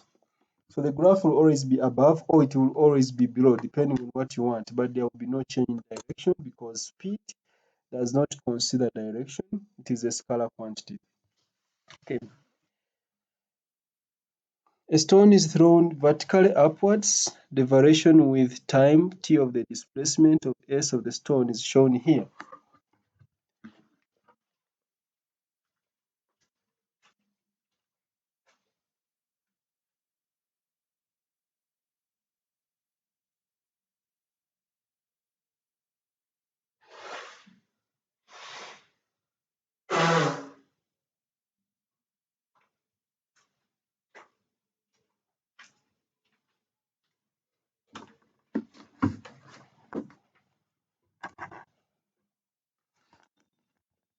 Use the figure to describe without calculation the speed of the stone from t equals to 0 to t equals 3.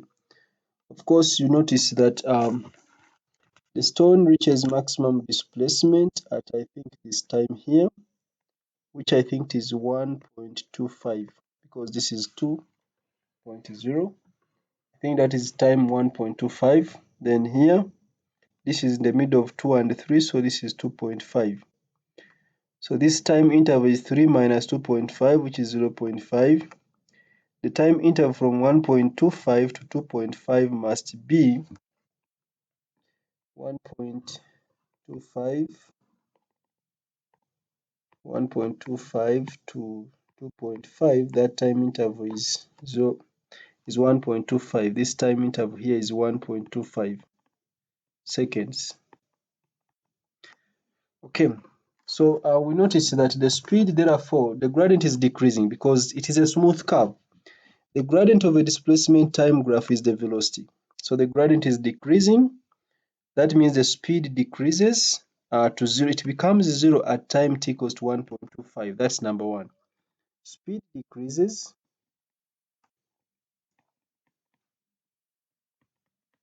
Speed decreases, or we could say the stone decelerates. Stone decelerates to 0 at 1.25 seconds. The speed decreases to 0 at 1.25 seconds, and then it starts increasing because the gradient increases, but the gradient is negative. So the gradient increases in the opposite direction. So we say the speed now increases because the stone accelerates in the opposite direction. The speed then increases.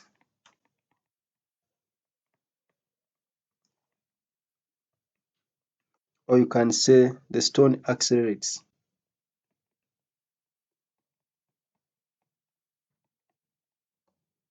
in the opposite direction.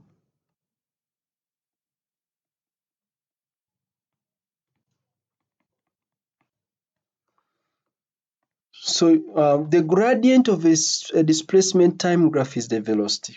We are explaining the speed. The gradient here is decreasing because the gradient are tangents. The gradient here, the tangent here is going to be a horizontal line, and the gradient of a horizontal line is 0, meaning the gradient was decreasing as the tangents were becoming horizontal. After the maximum point there, then the tangents are becoming vertical as we move downwards. So the gradient increases, but it is going to be negative on the other side. The gradient decreases, although it is positive on the other side.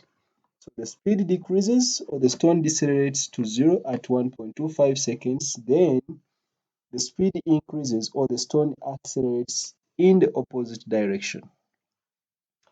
Assume air resistance is negligible, and therefore the stone has a constant acceleration. Calculate for the stone the speed at 3.0 seconds.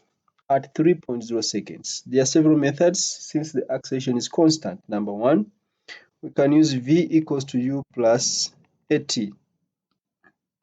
I can consider the stone when it is at maximum point where the velocity is 0. I know that at the highest point here the velocity is 0. So when I consider it starting from here, then the velocity there will be 0. So I can find the speed at 3 seconds. The time interval will be from 1.25 to 3, which is 3.0 minus 1.25. That will be the time interval considered there. So this is going to be 0 plus 3.0 minus 1.25. Then the time that is the time, then times acceleration, which is 9.81, which would give us 3 minus 1.25 times 9.81, which gives us 17.2. So that would be 17.2 meters per second. Alternatively, we can use a different method. We can use S equals to UT plus a half AT squared. And of course, we combine this with V squared equals to U squared plus 2AS. Let's find S first. So S is going to be, we are starting from, we are going to start from the maximum height where initial velocity is 0, so that now it is falling downwards. We can't start from t equals to 0. We are starting at t equals to 1.25 where velocity is 0, so this part will be 0. So S will be just a half times 9.81. When I start from the maximum height, I don't put a negative on the value of the acceleration due to gravity. Then the time is going to be from between 3 and 1.25, and this is squared. So I'm getting this distance 0.5 times 9.81 times 3 minus 1.25, but this is squared. So this is the distance is 15 meters. Now I can use V squared equals U squared plus 2AS. So remember, still I started from the maximum point where it started falling from there. It's in the vertical, it is initially 0. So V is going to be the square root of, that would be 0 squared plus 2 times 9.81 times 15. So that is 2 times 9.81 times 15, square root of the answer, which is 17.2. So V is 17.2. So you can use either methods depending on how good you are with these equations. Then the distance traveled from t equals to 0 to t equals to 3 seconds. So we could first find the distance, maybe from the maximum point to a time of 2.5 seconds. Let's find that distance first, from the maximum point to a time of 2.5 seconds. So that could be S is equal to UT plus a half AT squared. I'm starting from the maximum height where U is 0 when the body is falling. So this is going to be 0. So I will remain with a half. A is 9.81, then times T. I just want the distance from maximum height to a time of 2.5. So the difference in time is 2.5 minus 1.25, which is still 1.25. So that the time is 2.5 minus 1.25, and that is squared, which is still 1.25. So this is 0.5 times 9.81 times 2.5 minus 1.25, and this is squared. So that distance is 7.66. So note that if this distance is 7.66 to this point, it means this is also 7.66. But the distance from the maximum point to where 3 seconds, we have calculated it above as 15. That is, also S was equal to UT, which we use the other equation. U was 0 from the maximum point. So this is a half times 9.81 times the time, which was 1.25 to 3, that is 3 minus 1.25 squared, which gave us 15.02 meters. So we have, this is the distance from 0 to maximum height, and this is the distance from maximum height to a time of 3 seconds. So that means we can now find the total distance. So total distance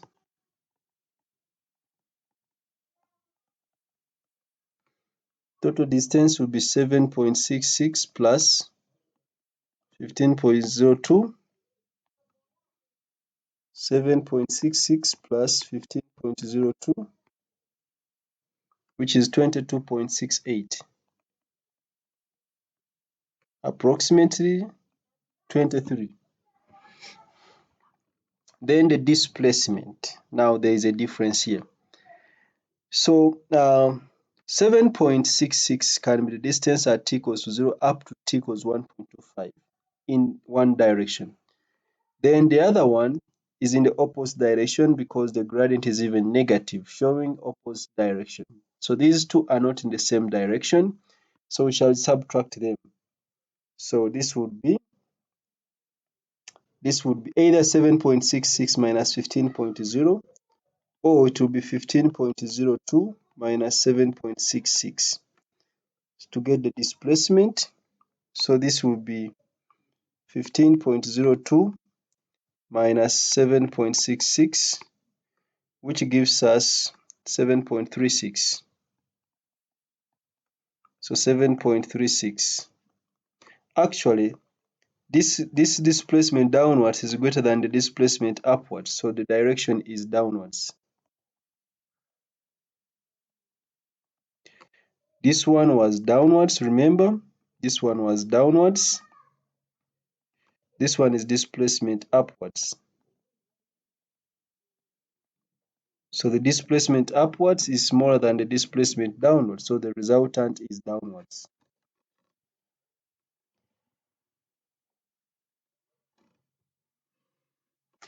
By the way, alternatively, you could use a different approach. You could use a different approach, such as you could find the speed at 2.5. We could find the speed at 2.5 here, the speed with which the body reaches 2.5, using v equals to u plus at. Starting from the maximum height, v equals to u plus at. V will be equal to u is 0, a is 9.81, then times the time. Time is from 2.5, I mean 1.25 to 2.5, which is 1.25. So this gives us 9.81 times 1.25, which is 12.26. That is the velocity at a time 2.5 seconds. Then now I can use S equals to ut plus a half at squared to find the displacement. So S is going to be initial velocity. I will start from 2 point.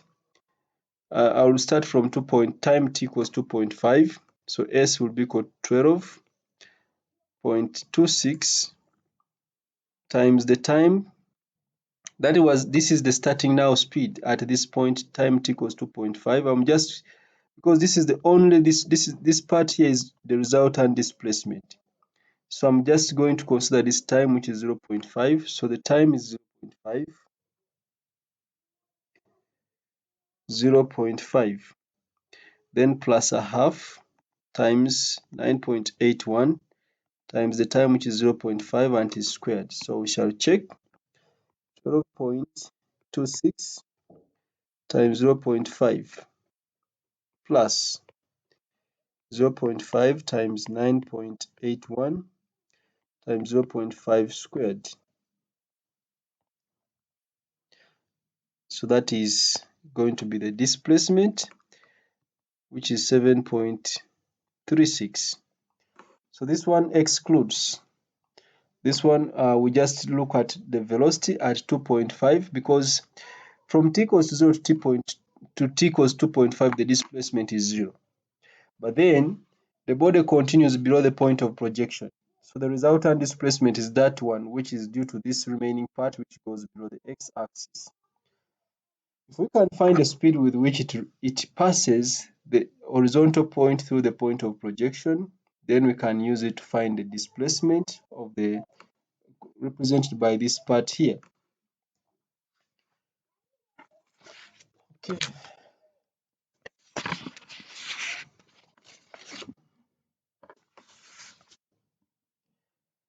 On the figure, draw the variation with time t of the velocity v of the stone from t equals to 0 to t equals 3.0 seconds.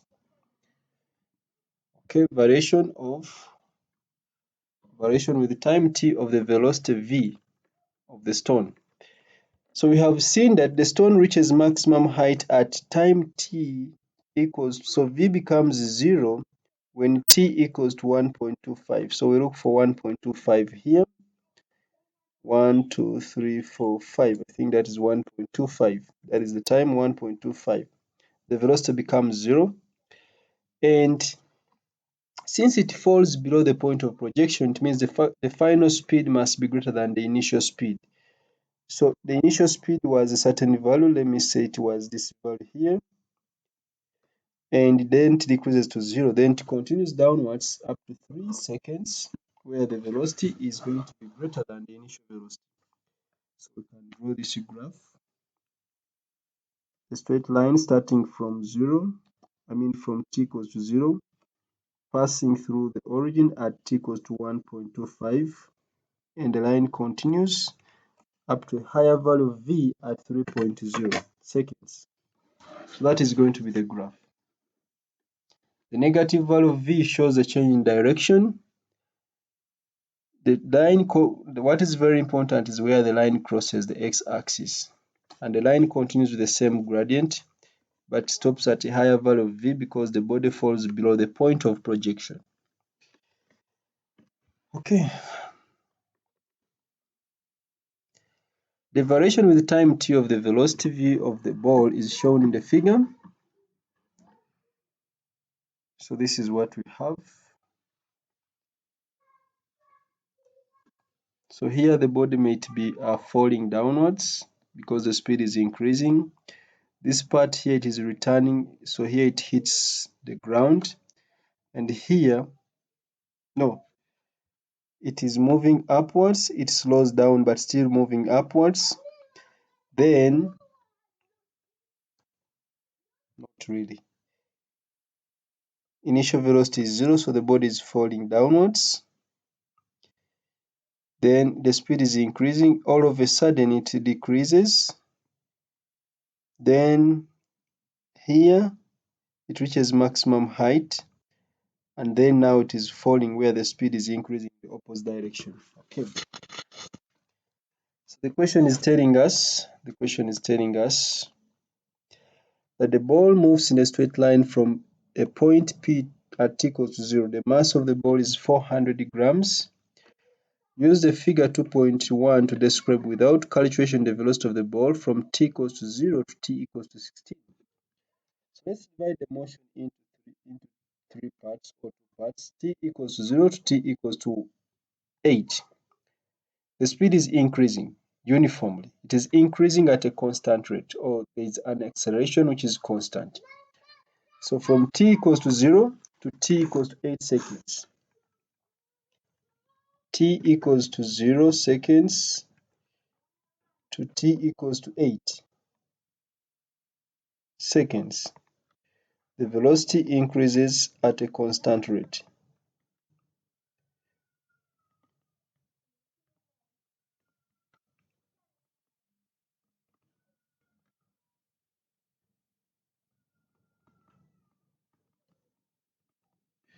In other words, we have the acceleration is constant.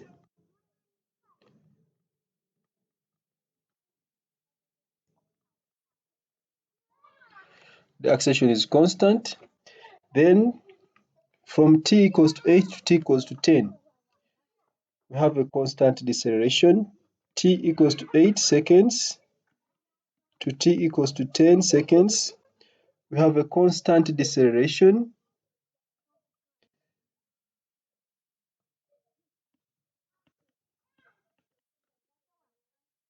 Constant. We have a constant deceleration. Then we can now look at the last stage of the motion, that is from t equals to 10 to t equals to 16.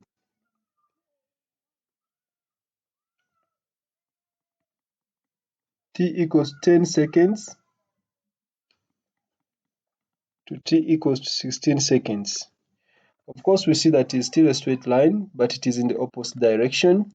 That means there is a constant rate of increase in velocity, but in the opposite direction. It is not a deceleration. There's a constant.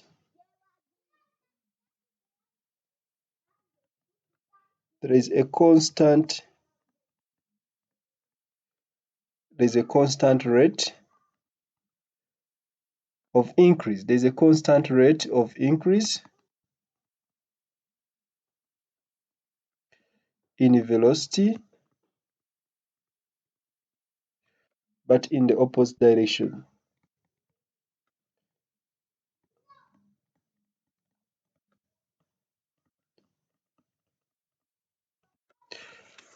Yeah, so we have described the motion, or we have described the motion without calculation for the velocity. Then use the figure to calculate for the ball the displacement from P at t equals 10 seconds. Of course, displacement is the area under the line up to 10 seconds. So displacement is going to be equal to the area under the lines up to 10 seconds. So this will be a half. It is a triangle. It will be a half.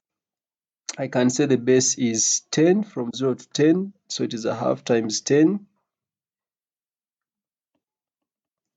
times the height, which height is given as 5. So I will say times 5. So that is times 5. So which is going to be 50 divided by 2. That is 25. So this is 25 meters. Then the acceleration at t equals 10 seconds. We know that acceleration is equal to change in velocity over time, which is the same as the gradient. So this will be, we just choose, we want the acceleration at 10 seconds, and that is a straight line through 10. So we shall just choose, I can choose the extreme values of v, like at negative 15, and maybe I choose 5, because it is a straight line through 10. Then the change in time will be from 8 to 16, which is 16 minus 8, which is 8. So this will be, acceleration will be equal to the final velocity, which is negative 15, minus initial velocity, which is 5.0, divided by time, which is 16 minus 8. So that is negative 15 minus 5 divided by 8. So that is negative 2.5. So the acceleration is negative 2.5. Then the maximum kinetic energy, of course, maximum kinetic energy is obtained at maximum speed. So kinetic energy is equal to a half mv squared. So the maximum will be a half times the mass was 400 grams, which is 0.4 kilograms. The maximum speed is 15.0 squared. So that is 0.5 times 0.4 times 15 squared. So that is going to be 45 joules. Use your answers in B Roman 1 and B Roman 2 to determine the time t. The time from t equals 0 for the ball to return to point P. So we want the time for the ball to return to point P. Note that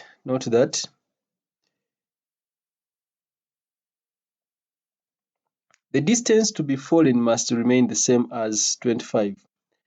The displacement from P at time t equals 10 seconds was 25 meters. That was the displacement. The ball moved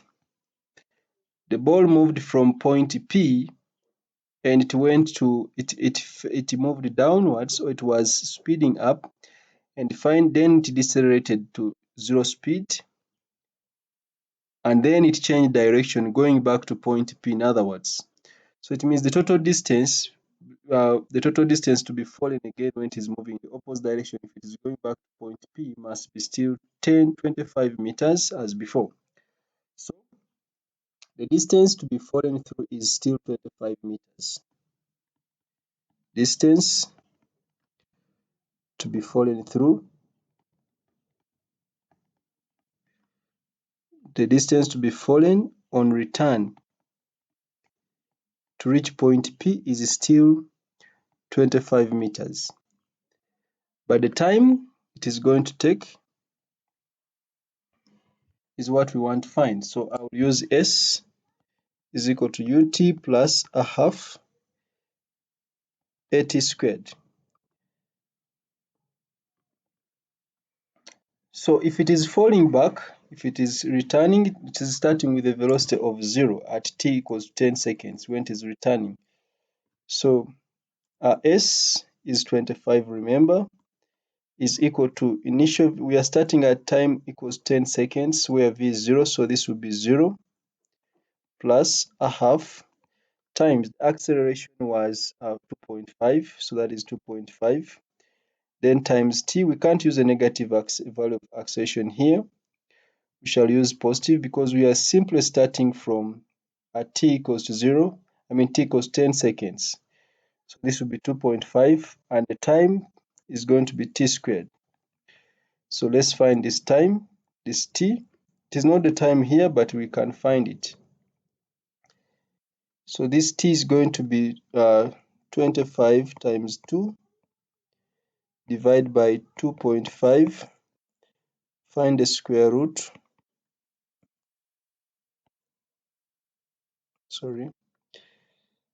50 divided by 2.5, square root of the answer, which is 4.47. So this time is 4.47. That is the time to return. That is the time when the time it takes to move from where it is stopped, where the highest point it moved, then to return to point P. But we want the time from t equals to 0. So the time to return must be the sum. So time to return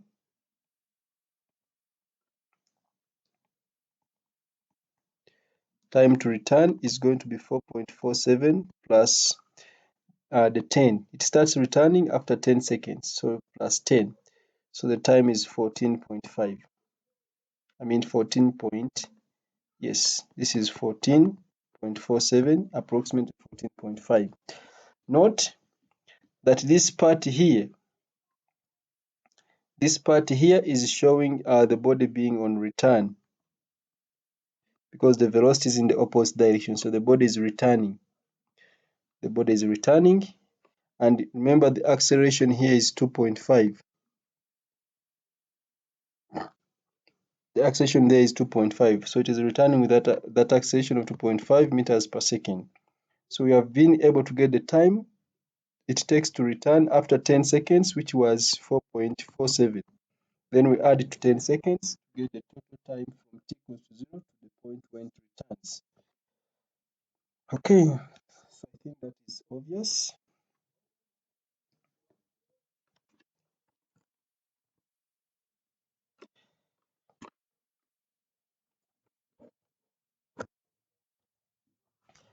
A ball is thrown from a point. The ball is thrown from a point P with an initial velocity u of 12 meters per second at 50 degrees to the horizontal as illustrated here. So we can see the illustration.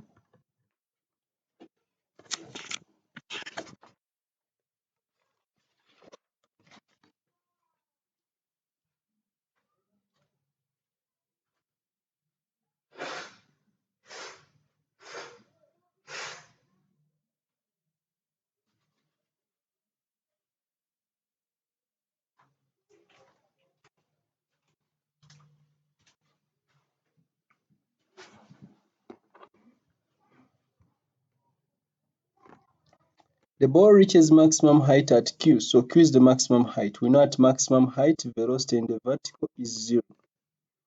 Air resistance is negligible, so equations of motion can apply. Calculate the horizontal component of u.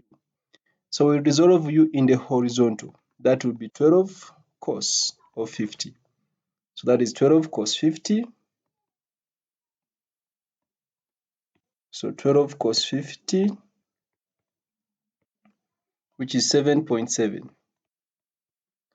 Then the vertical component will resolve u in the vertical, which will be 12 sine of 50 in the vertical. So that is 12 sine of 50, and 12 sine 50 is 9.2. So that is the vertical component. Show that the maximum height reached by the ball is 4.3. So maximum height. So we can use the easiest method, which is v squared equals to u squared plus 2as. I'm considering vertical motion, so I'll need quantities in the vertical. When I put a y there, it means I'm considering vertical motion. And at maximum height, velocity at maximum height is equal to 0. At maximum height, v is 0. That means I'll say 0 squared equals to initial velocity in the vertical. So I'll take the vertical component. So initial velocity is 9.2 squared. Because the body is moving against gravity, this will be minus 2 times 9.81, then times h. So we just get h as 9.2 squared divided by 2 times 9.81. That gives us 4.3. So h is 4.31, or approximately 4.3. So that is one method. Another method, you may use conservation of energy, where you can look at loss in kinetic energy as being equal to gain in potential energy, because air resistance is negligible, no work done against air resistance. So you can say the gain in potential energy is equal to the loss in kinetic energy. That is mgh is equal to a half mv squared. So m cancels. That means h is going to be v squared.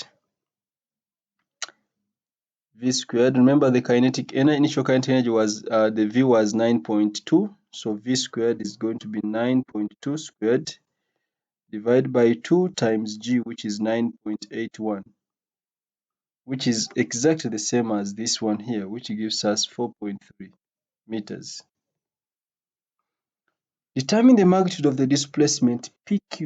Displacement, the straight line distance from P to Q, that is the displacement, the shortest distance between P and Q. That's what we want to find. So we shall need the vertical displacement and the horizontal displacement, and we find the resultant. Okay. So right now we now have the vertical displacement as 5.3. So I'll call S in the vertical is 4.3 meters. That one we have. All we need is the horizontal displacement. So we cannot find the horizontal displacement without finding the time. So using V is equal to U plus AT, we can find the time. So at maximum, I'm using vertical motion first to find the time. So time is equal to V at maximum point is 0 minus initial velocity in the vertical, which is 9.81. Sorry, 9.2.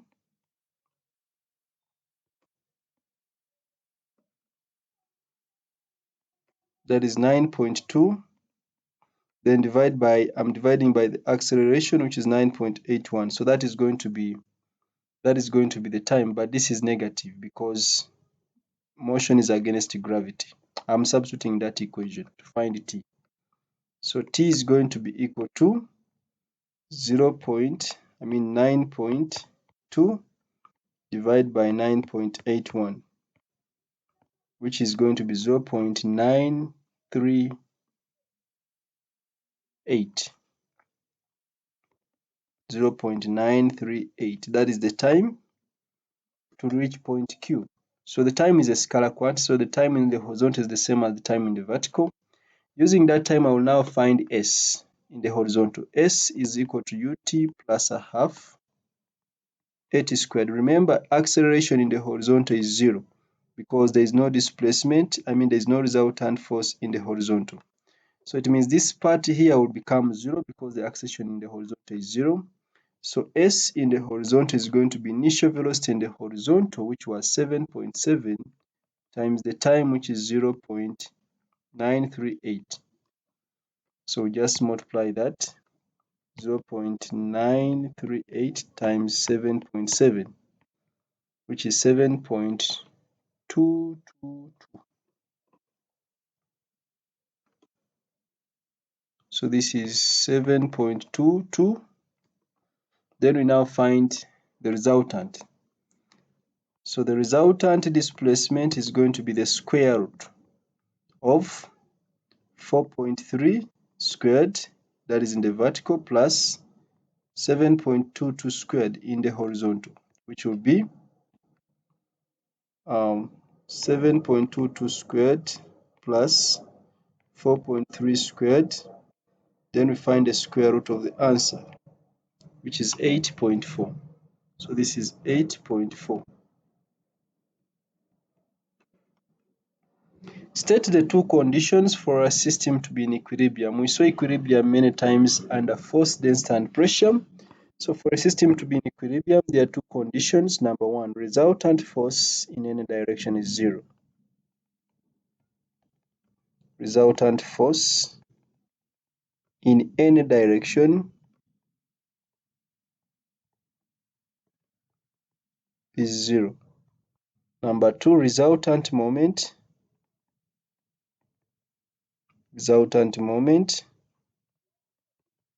or resultant torque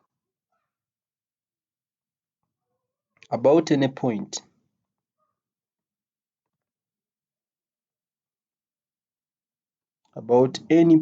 is also 0.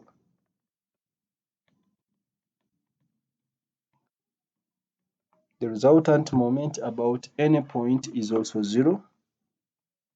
The resultant moment about any point is 0. Resultant force is 0. A paraglider P of mass 95 kilograms is pulled by a wire attached to a boat, as shown in the figure 2.1.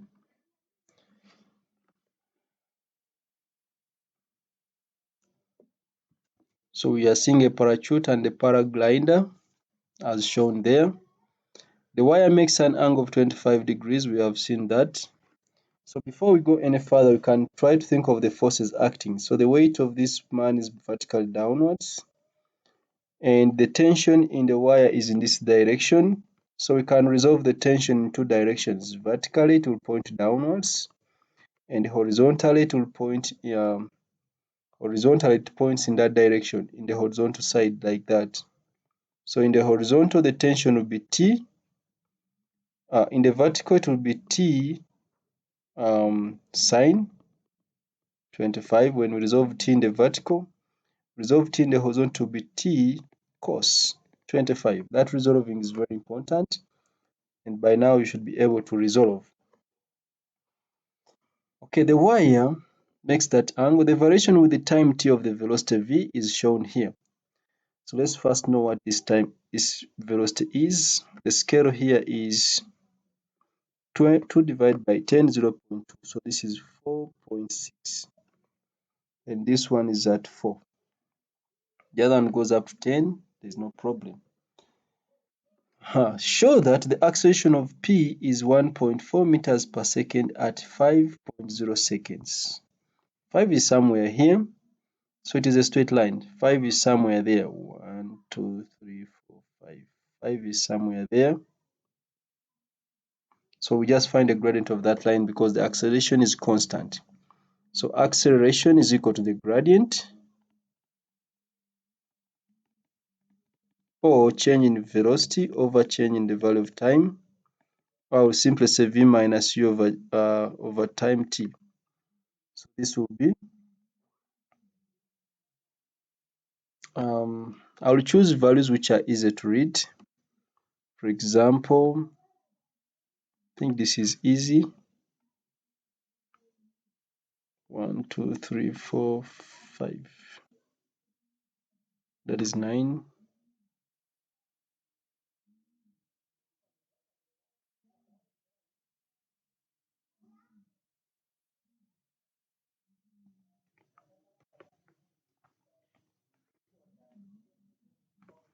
Okay, so this value is going to be 8.2469. 1, 2, 3, 4, 5. That is 9. Then 9.4. So that will be 9.4. So I will say 9.4 minus 4.6 divided by. So on the x-axis, I'll take 4. And this point here, that is 3 small squares from the other side here. The x-axis, the scale is also 0.2. So this is 6.24687.24. 7.4. So this would be 7.4 minus 4.0. I'm just finding the gradient. You can use any other values. So that is 9.4 minus 4.6 divided by 7.4 minus 4. So that's 1.4.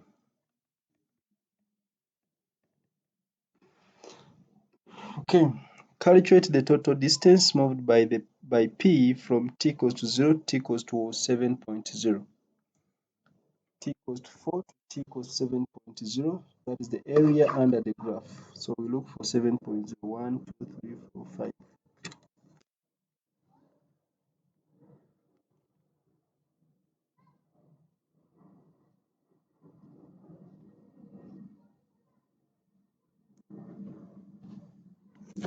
So this is, I think this is in the center of this box, almost in the center of this box. So that value is going to be 1, 2, 3, 4, 8.8. So that is going to be 8.9, I think. Is it 8.8, 8.9? Or we can approximate to be 8.8, no problem, closer to this line here. Although I say as if it is in the middle of the box. But if we take it to be along this line,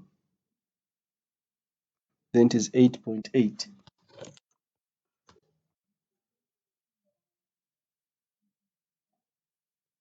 Okay, so we are going to take 8.8, no problem with that.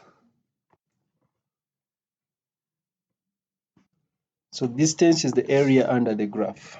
Distance equals to area. Distance equals to area under the graph. So this is going to be, we can take this first part as a rectangle, 4 times 4.6 plus the other part as a trapezium, which will be a half a plus b times height. So a half a can be 4.6, b will be 8.8, b will be this one, the other side.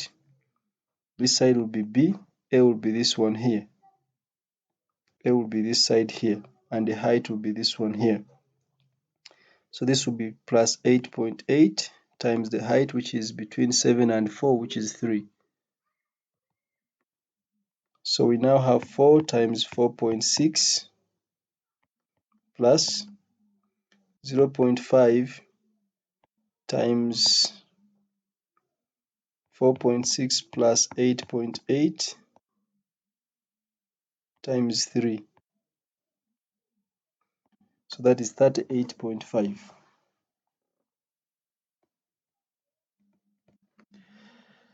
Calculate the change in kinetic energy of P from t equals to 0 to t equals to 7.0. Change in kinetic energy. So the change in kinetic energy is going to depend on the change in velocity squared. on the squared value of velocity. So that is kinetic energy is a half mv squared.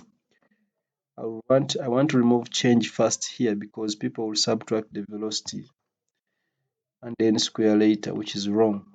So the change in kinetic energy is going to be a half times the mass. The mass was given as 95.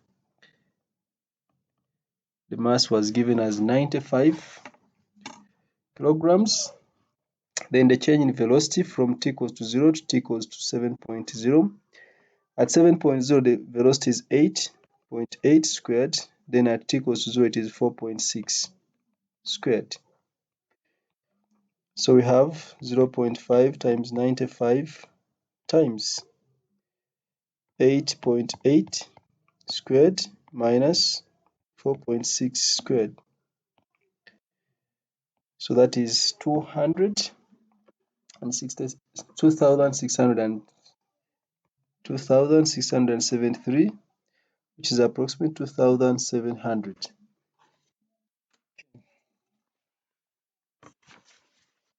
Then the tension in the wire at time t equals to 5.0 seconds is 280 newtons. Calculate the horizontal motion, the vertical lift force F supporting P, vertical. In the vertical, we have weight and the component of the tension in the vertical. So the vertical lift force F is going to be equal to, since there is equilibrium in the vertical lift force F must be equal to downward force, which is weight, plus the tension, the vertical component of the tension, which acts downwards, vertical component of the tension. So the weight is mg, which is going to be 95 times 9.81, and the vertical component will be, since the tension is 250, 280, the vertical component is 280 sine 25. I started with resolving here. Resolving t in the vertical points downwards. That's why I'm summing it with the weight downwards. So it is t sine 25.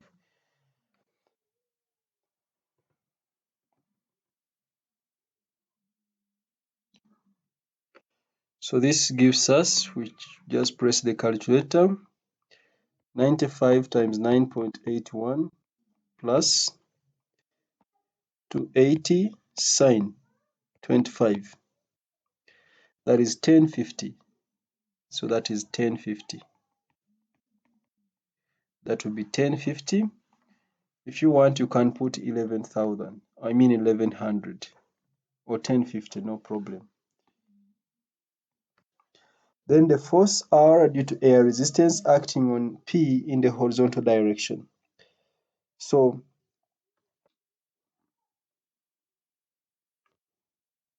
coming back here, we want the force R. Of course, the force R must be acting in the opposite direction. If motion is to the right, the force R is in the opposite direction. The resultant force, which is mass times acceleration, must be the difference between the horizontal value of the tension, which is forward, minus R. That gives us the resultant force.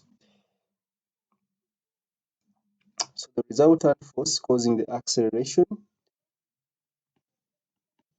resultant force is going to be the horizontal tension force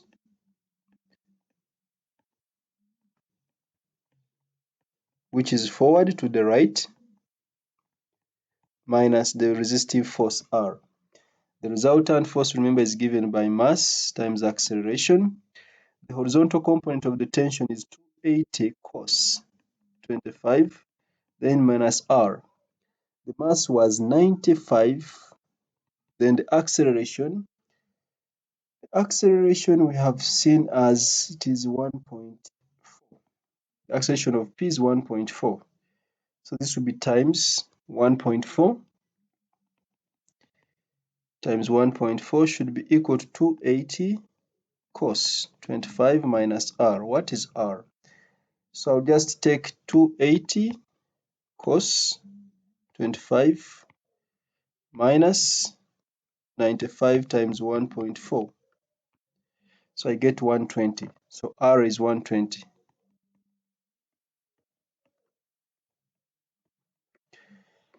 Define velocity. So we now know that velocity is the rate of change of displacement. Rate of change of displacement.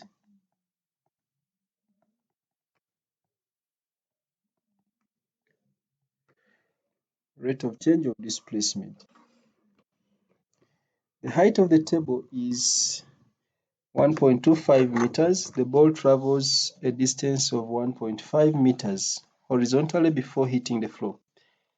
Air resistance is negligible. Calculate for the ball the horizontal velocity v as it falls. The horizontal velocity v as it falls. So they have given us the horizontal displacement. That one becomes easy. We can use simple equations of motion.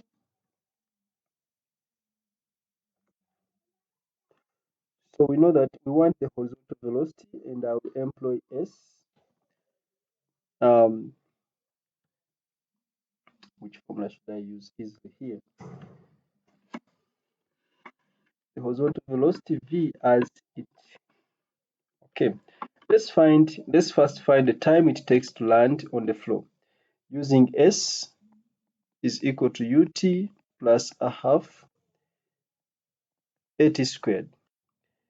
S in the vertical was given, I'm considering vertical motion to find the time. S in the vertical was given as 1.25. Initial velocity in the vertical is 0 because the body was projected horizontally. So this is equal to a half times 9.81 then times t squared. So t is going to be the square root of 2 times 1.25 divided by 9.81. So that is t. 2 times 1.25 divided by 9.81 square root. So this is 0.5048. That is the time to land. So now that we have the time to land, I can use the same formula this time in the x. S in the x is equal to initial velocity in the x times t plus a half a in the x times t squared. Remember, a in the x is 0. A in the x is 0, so this part becomes 0. S in the x has been given as 1.5. So 1.50 is equal to initial velocity in the vertical, in the horizontal, which they have called v. Then the time is the same, so the time is 0.5048. So v is going to be 1.5 divided by the time, which is 0.5048. So 1.5 divided by the answer, that is 2.97. 2.97 or approximately 3. I will maintain 2.97. Then the velocity just as it hits the floor.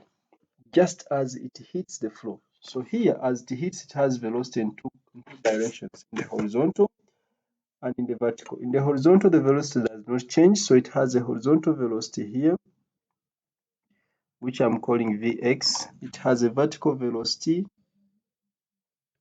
which I'll call Vy. And we want the resultant, which is along its path. We want the resultant velocity, which I'll call Vr. So because these two Vx and Vy are at 90 degrees, the resultant will be got from Pythagoras theorem. We have Vx, we have got Vx as 2.97, and all we need is to find Vy when it lands. Vx does not change. So Vx does not change. Velocity in the x remains constant, 2.97 meters per second. All that is changing is the velocity in the vertical, which its initial velocity was 0, acceleration in the vertical times t.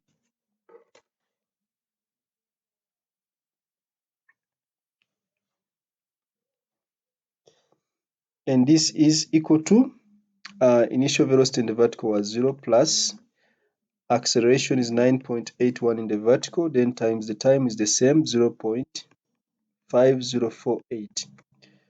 So velocity in the vertical is 9.81 times 0.5048, which is 4.95.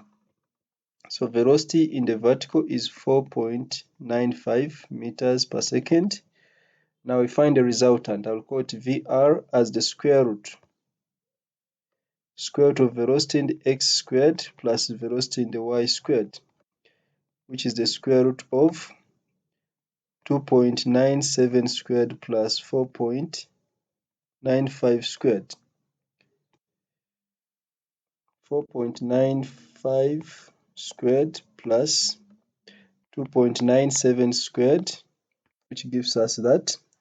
Then I find the square root of the answer, which gives us 5.77. So the magnitude is 5.77 meters per second. Then the angle to the horizontal. So I come here, angle to the horizontal is this one here. So using again trigonometry, this is in the vertical it is opposite, in the horizontal it is adjacent. So that is tan. Tan theta is equal to the opposite, which is Vy, over the adjacent, which is Vx. So it means the theta is the tan inverse of V in the y over V in the x, which is the tan inverse. V in the y we got it as 4.95. V in the x we have got it as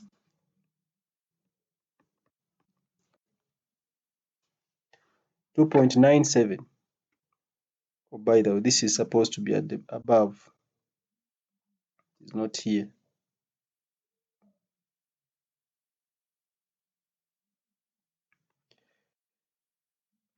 So we got the magnitude. Now we wanted the direction. The angle. We said theta is going to be the tan inverse of V in the y over V in the x, which is the tan inverse V in the y, which is 4.95 over 2.97. So our 4.95 divided by 2.97, tan inverse of the answer.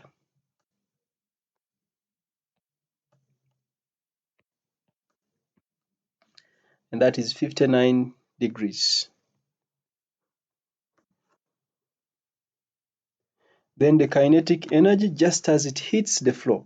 Since we have the speed, so we can have the kinetic energy as a half mv squared, which is going to be equal to a half. The mass was 0.45, then times v, which is now 5.77 squared. So 0.45 times 0.5 times 5.77 squared. That is 7.49 or 7.5. So this is 7.49 or approximately 7.5 in joules. Then the loss in potential energy, gravitational potential energy. So we know that potential energy is equal to mgh. Potential energy is equal to mgh, which is equal to 0.45 times 9.81 times the height. So we check out the height, and we saw that the height was the height in the vertical is actually 1.25. So we just substitute this with 1.25. So this will be 1.25. So we check our calculator. 0.45 times 9.81 times 1.25, which gives us 5.5. So this is 5.52.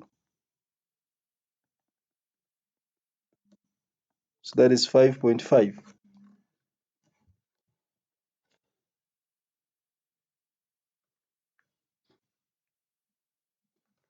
Explain why the kinetic energy of the ball in B does not equal the loss of gravitational potential energy. So why is the kinetic energy of the ball in B not equal to the loss of gravitational potential energy? So first of all, the ball has a speed on leaving the table, so it has some kinetic energy.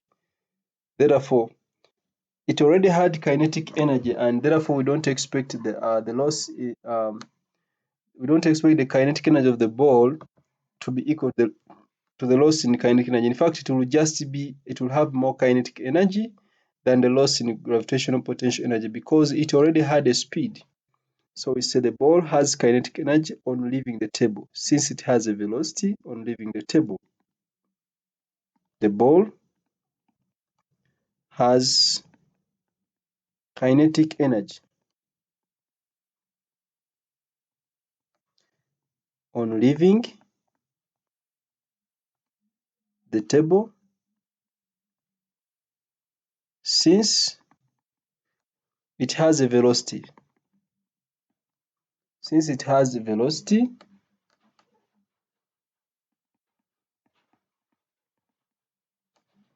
on leaving the table.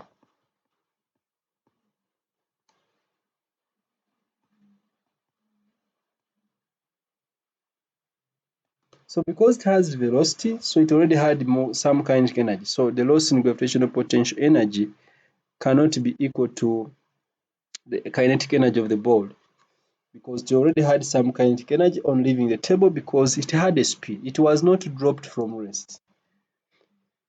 Okay. A child on a sledge slides down a steep hill. A child on a sledge slopes down a steep hill, then travels in a straight line up an ice-covered slope as shown as illustrated here.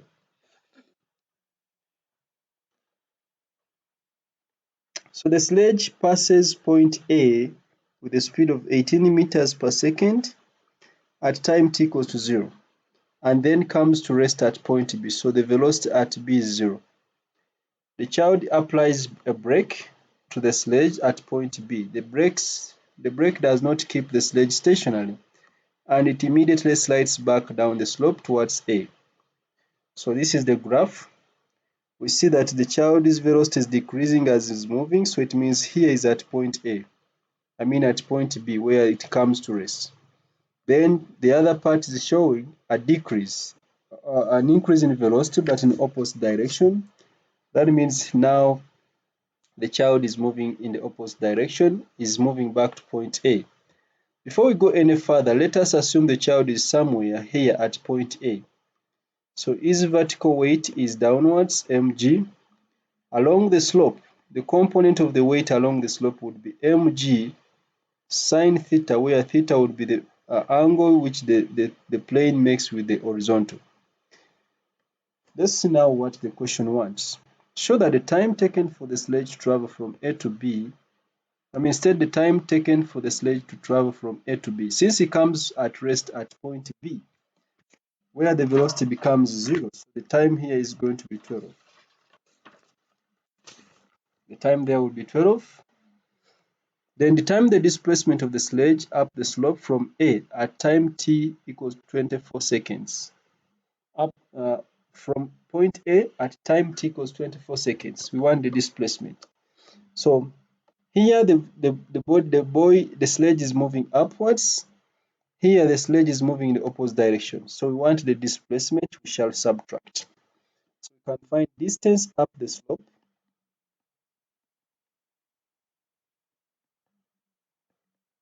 The area under that graph, which is a triangle, a half, base is 12, height is, I think this is 18. The scale on the vertical is 1, so that is 18. So distance up the slope is going to be a half times the base times the height, which is going to be 0.5 times 12 times 18, and that is 108 in meters. Then distance down the slope. Distance down slope is going to be a half. The base is still 12, from 12 to 24, that is still 12. Then the height is 1, 2, 3, 4, 5, 6. That is 6 because the scale is 1 unit. And that is going to give us, I think this is automatically 36 meters. So we now want the displacement, which is going to be the difference. Displacement, which is going to be equal to 108 minus 36. 108 minus 36, which is 72. So the displacement is 72 meters. Show that the acceleration of the sledge as it moves from B back towards A is 0.5 acceleration. So here it is moving back. So acceleration is the gradient. So acceleration is going to be equal to the gradient, which is equal to change in V over the change in the value of time. Okay. So when it's coming back, we start from velocity of 0. And final velocity is -6. So we can say maybe 0 or -6. We can simply say 0 minus -6 divided by, and the change in time is actually 12. 24 minus 12, which is 12. So this would be 6 divided by 12, which is 0.5.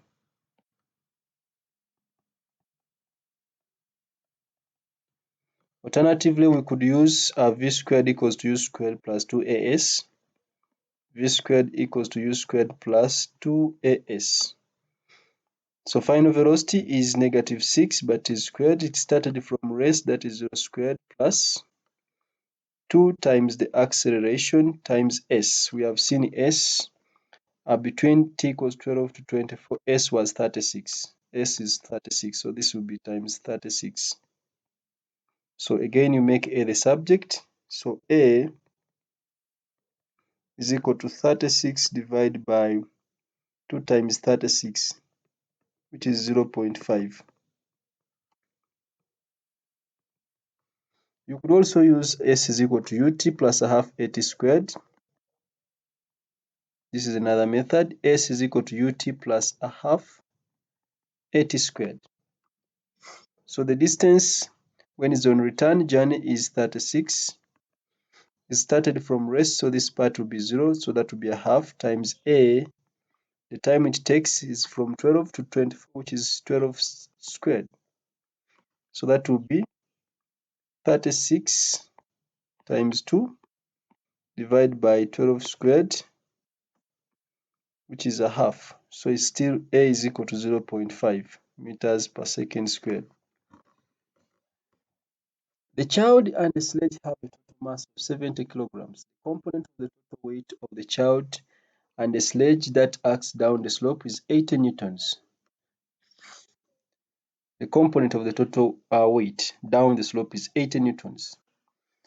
Determine the frictional force on the sledge as it moves from B towards A. Okay. So the resultant force, because moving from B towards A, the resultant force is downwards. So the resultant force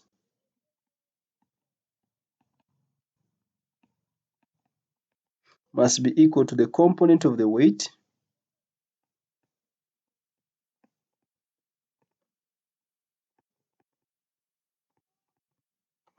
downslope minus the friction. But the resultant force is mass times A, mass times acceleration. So the resultant force, which is mass was 70. The acceleration we have seen is 0.5, is equal to the component of the weight downslope, which is 80, minus the friction force Fr.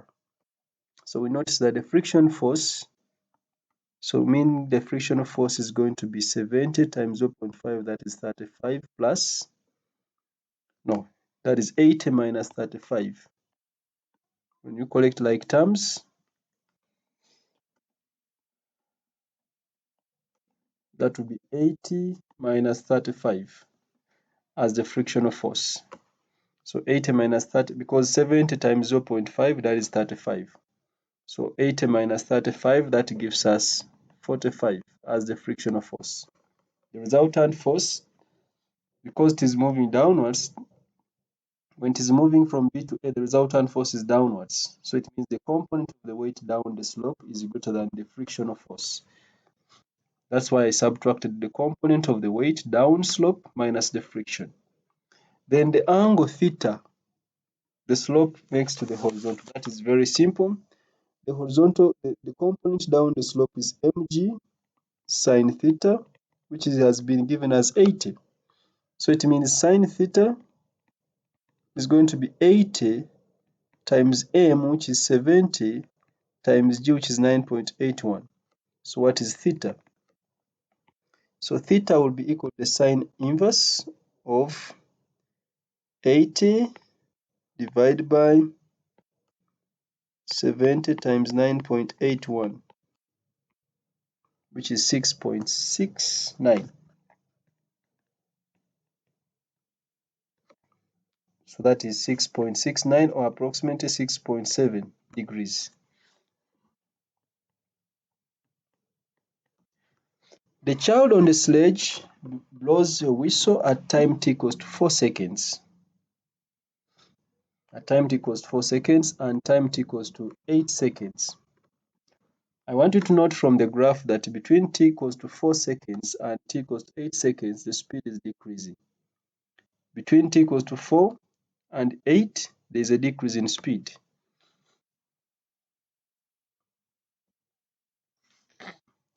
So determine the initial frequency of the sound heard by the man. So because the whistle emits a sound that the speed of the sound, that a man standing at point A hears the sound. So the child is moving away from the man. So we expect the observed frequency to be lower. So we use F observed is equal to V over V plus speed of the source times Fs, if is moving away. So we expect this to be the observed frequency F naught to be, the speed of sound is 340 divided by 340 plus the speed of the source at 4 seconds. At 4 seconds, because we want the initial frequency, at 4 seconds the speed is from the graph. At 4 seconds the speed is 12. 4 seconds the speed is 12. So at 4 seconds the speed is 12, so this will be plus 12. Then times the frequency of the source, which is 900. So we have 340 divided by, that will be 352 times 900, which is 869. 869 point something, approximately 870. Then describe the variation qualitatively, no need of quoting values, if any, in the frequency of the sound heard by the man. So we have seen that the observed frequency is equal to V over V plus Vs times Fs. If Fs is not changing and V is not changing, the speed of the source is changing because it is decreasing from t equals to 4 to t equals to 8. The speed changes from 2 to a certain value less than 2. Actually at 8 I think it is around, the speed changes from 12 to, at 8 it is 1, 2, 3, 4, 5, 6. It is actually 6. So the speed is decreasing. That means when I substitute for the value of V in the equation, when I substitute Vs with the 6, it means the frequency is going to be higher. When I remove 12 and I replace it with the 6, it means the frequency is going to be higher. So we are going to say that the velocity of the sledge decreases.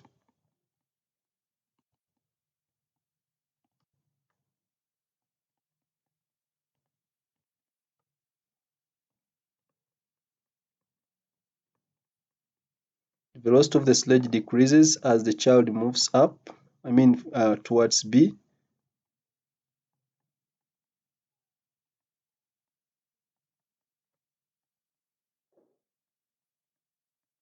As the child moves towards B,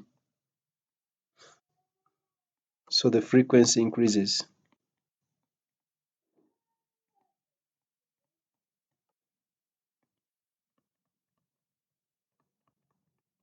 So the frequency increases.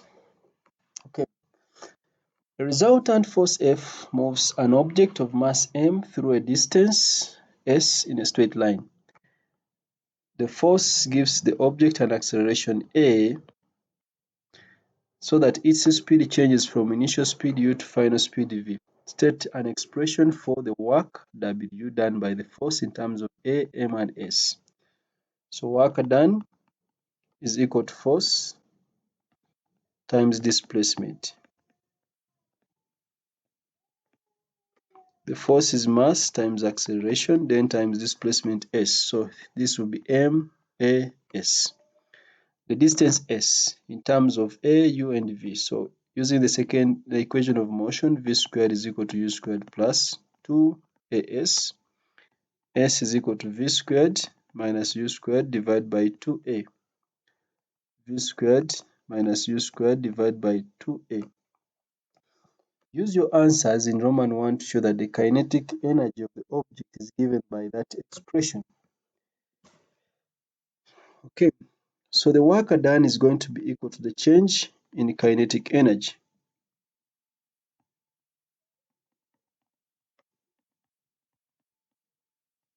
The work done is equal to change in kinetic energy. So the work done is equal to mass times acceleration times S, which is ma, and S is V squared minus U squared over 2A. So A cancels, you remain with M into V squared minus U squared divided by 2. Then for initial velocity equals to 0. For initial velocity equaling to 0.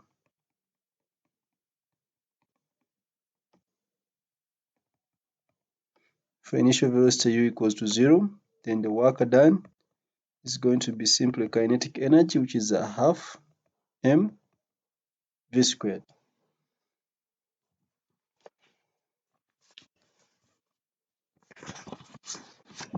A ball of mass 0.04 kilograms is projected into the air from a horizontal ground as shown here. The ball is launched from point X with the kinetic energy 4.5 joules. At point Y, the ball has speed 9.5 meters per second. Air resistance is negligible. For the movement of the ball from X to Y, draw a solid line. To show distance moved, label this D. So distance is the length of the actual path. So we draw a line. I will draw a line along the path for distance. So this is for distance, and I will label this one D. That is D. Then displacement is the straight line distance. So I will draw a straight line from X to Y. And I will label this one S. That is displacement. This is S. Then by consideration of energy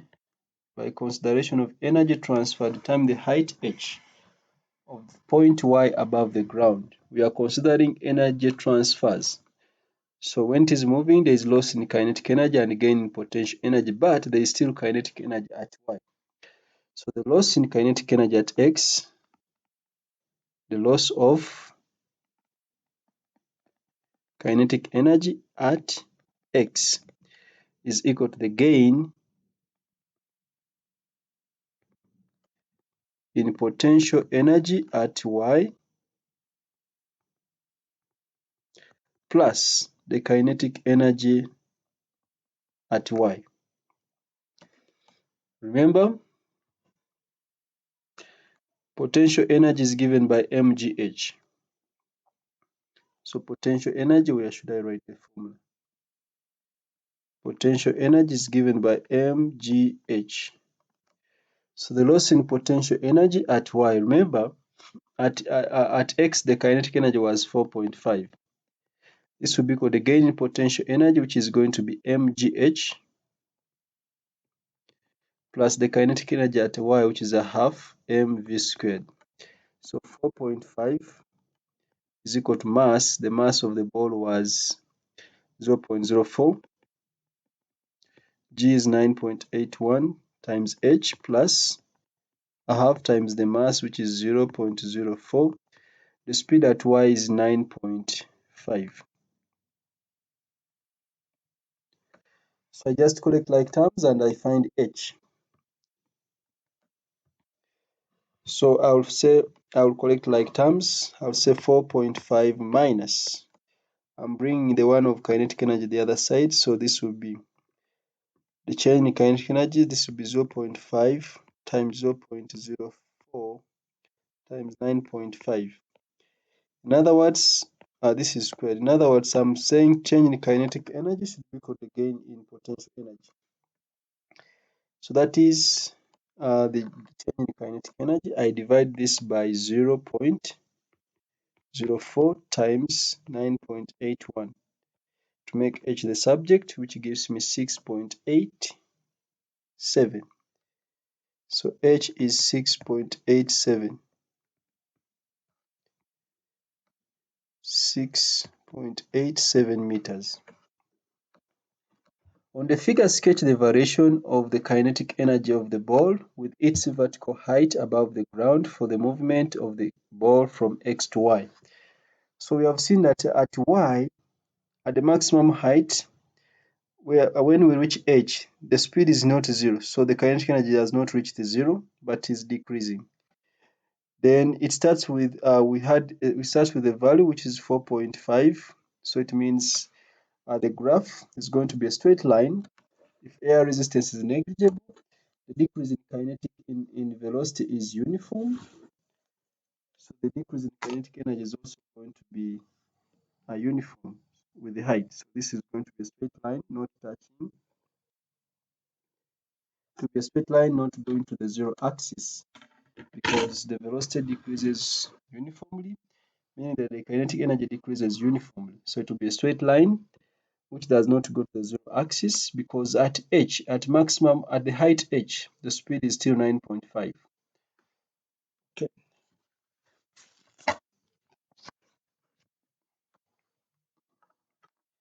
The figure shows the velocity time graph of an object moving in a straight line. So that is the graph.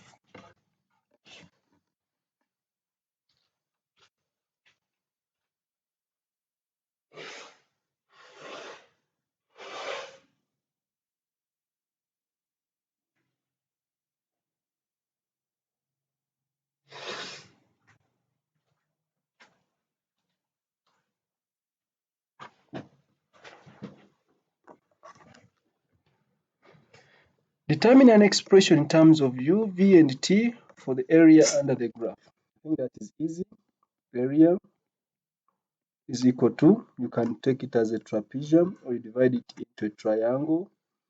If I divide it into a rectangle and a triangle, the first area will be u times t, plus for the triangle, which will be a half, into v minus u times t. This distance here is v minus u, and this one is t. Alternatively, you can have a half. I'm using a trapezium, so a will be u, b will be v, then the height will be t. So I can simply say a half into u plus v times t. State the name of the quantity represented by the area under the graph. Of course, that is displacement.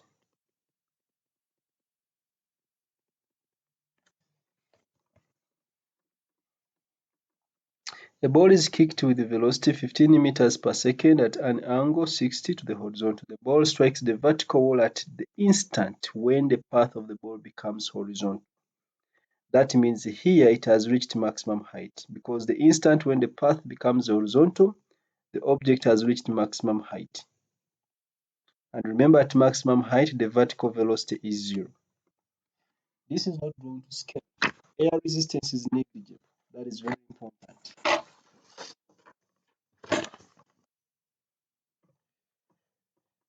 By considering the vertical motion of the ball, calculate the time it takes to reach the maximum height. So velocity in the vertical is equal to initial velocity in the vertical plus acceleration in the vertical times t. We have to resolve to get the initial velocity in the vertical. We resolve v in the vertical and to be 15 sine of 60. So initial velocity at maximum height, velocity in the vertical is 0.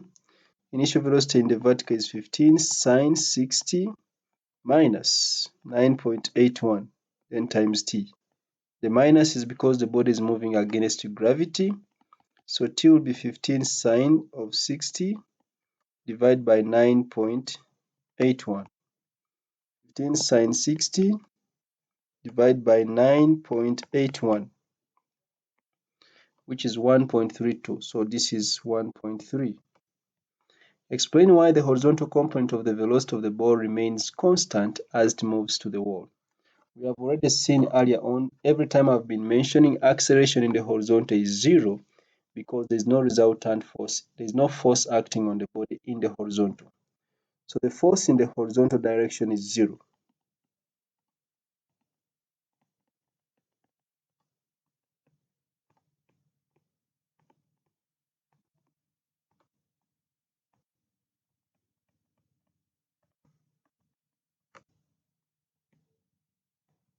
The force in the horizontal direction is 0. Show that the ball strikes the wall with a horizontal velocity of 7.5 meters per second.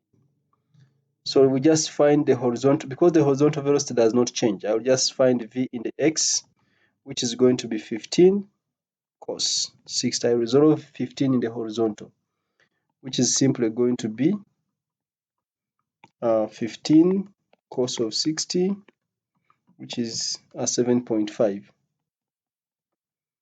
The mass of the ball in B is 0.4 kilograms. It is in contact with the wall for a time of 0.12 seconds and rebounds with that speed. That means there's a change in direction, so this is going to be negative. Use the information from B Roman 3 to calculate the change in momentum of the ball. Remember, momentum is mass times velocity. Now I want the change in momentum. The mass is 0.40. The velocity changes from, remember it rebounds horizontally. So it means we need the horizontal velocity, which was 7.5 towards the wall, minus negative 4.3 when it rebounds. So that is 0.4 times 7.5 plus 4.3, which is going to be 4.72.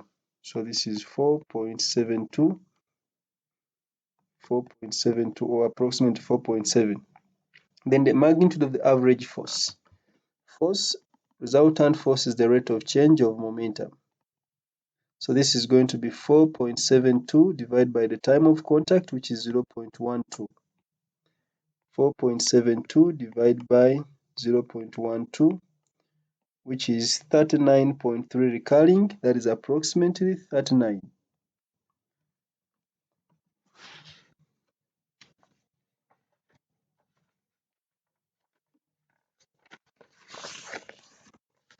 The ball falls from rest onto a flat horizontal surface. The figure shows the variation with the time of the velocity uh, as it approaches and rebounds. So it rebounds. Okay. So let's first find the point when it is rebounding. So the most important points are these ones, when it is especially here, when it is in contact with the surface, then up to this point here. So rebounding, we can say rebounding stops approximately there. Let's find this time interval first. So the scale is 0.01, 1, 2, 3. So this is 0.43, 1, 2, 3, 4, 5, 6, 7. So this is 0.57.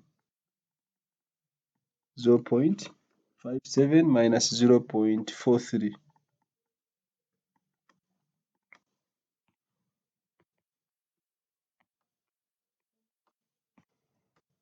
That is 0.14. So the time of rebounding, time of contact is 0.14. Use data from the figure to determine the distance traveled by the ball in the first 4 seconds. 4 seconds, that is area under the graph. So distance is area under the graph.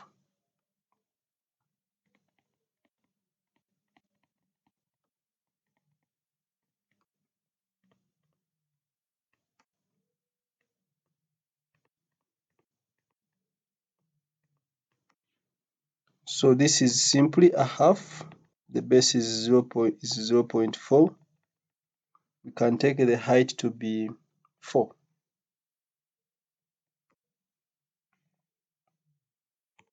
So 0.5 times 0.4 times 4, which is 0.80. So this will be 0.80. Or you would use equations of motion such as I could use v squared equals to u squared plus 2as. V is 4 squared, initial velocity is 0 squared. Because it was moving upwards, it falls from rest. So this will be plus 2 times acceleration, which is 9.81 times s. So s is going to be 4 squared divided by 2 times 9.81, which is 0.82. So this would give you s as approximately, which means s is approximately 0.82 to two significant figures. One significant figure, they would be the same, but that is fine. Then the change in momentum of the ball of mass 45 grams during contact of the ball with the surface. Momentum is mass times velocity. Then the change in momentum is going to be equal to the mass, which is 0.045. Then the velocity changes from the c. So here, this is negative 3.6. Then here, this is 4.2, because on the vertical scale is 1 over 5 is 0.2. So that is 4.2 to negative 3.6. That is the change in velocity. So I'll say 4.2 minus negative 3.6. So that is 0.45 times 4.2 plus 3.6. So that is 3.51. 3.51, or approximately 3.5. So minus minus becomes plus. Then the average force acting on the ball during the contact with the surface. We have seen the time of contact was 1.4 seconds, 0.14 seconds. It's what we started with. The time of contact,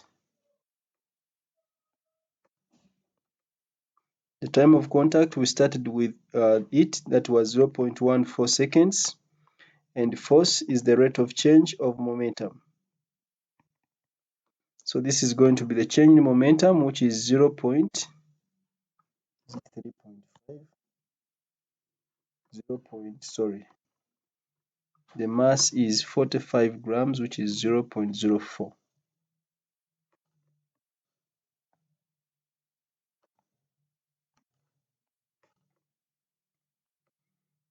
So 0.045 times 4.2 plus 3.6, 0.351, which is 0.35. So this is going to be 0.35 divided by the time, which is 0.14. And that gives us 2.5. So that is the force. One of the equations of motion may be written as v squared equals to u squared plus 2as. Name the quantity represented by the symbol a. Of course, a is acceleration. Then the quantity represented by the symbol a may be either positive or negative. State the significance of a negative value. That means velocity. Negative acceleration means velocity is decreasing, the body is decelerating, or the body is slowing down. So it means velocity is decreasing.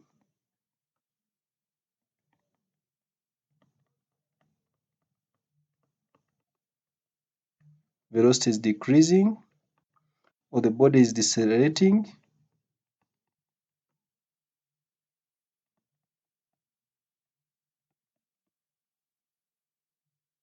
or it means the body is slowing down.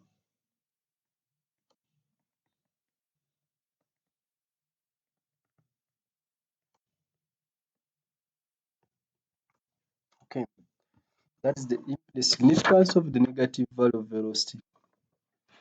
A student investigates the motion of a small polystyrene sphere as it falls from rest. That means initial velocity is 0. Alongside a vertical scale marked in centimeters. To do this, a number of flash photographs of the sphere are taken at time at 0.1 second interval. So whenever we see one every dot, it means it is after 1 second, 0.1 second. Okay. The first photograph is taken at t equals to 0. By reference to the figure, briefly explain how it can be deduced that the sphere reaches a constant speed. So we see the separation of the dots goes on increasing, but later on we see the separation of the dots is actually constant after some point. So the separation of dots becomes constant, meaning that the same distance is covered in equal time intervals. So we say separation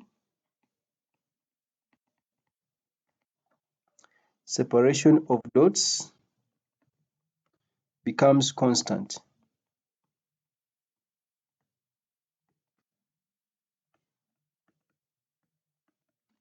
Separation of dots becomes constant.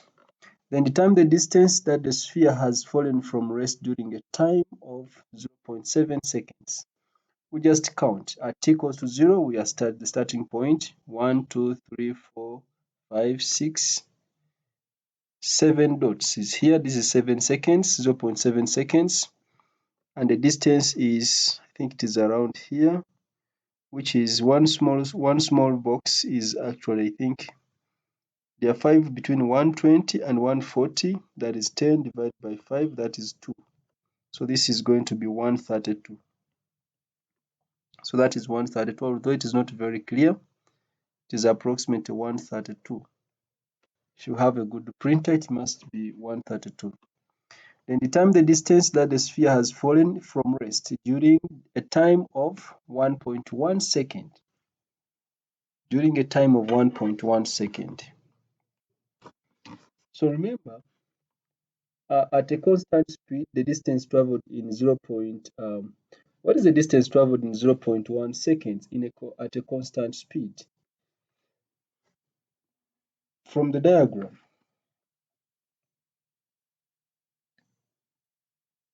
we notice that at a constant speed, between 32, let me check.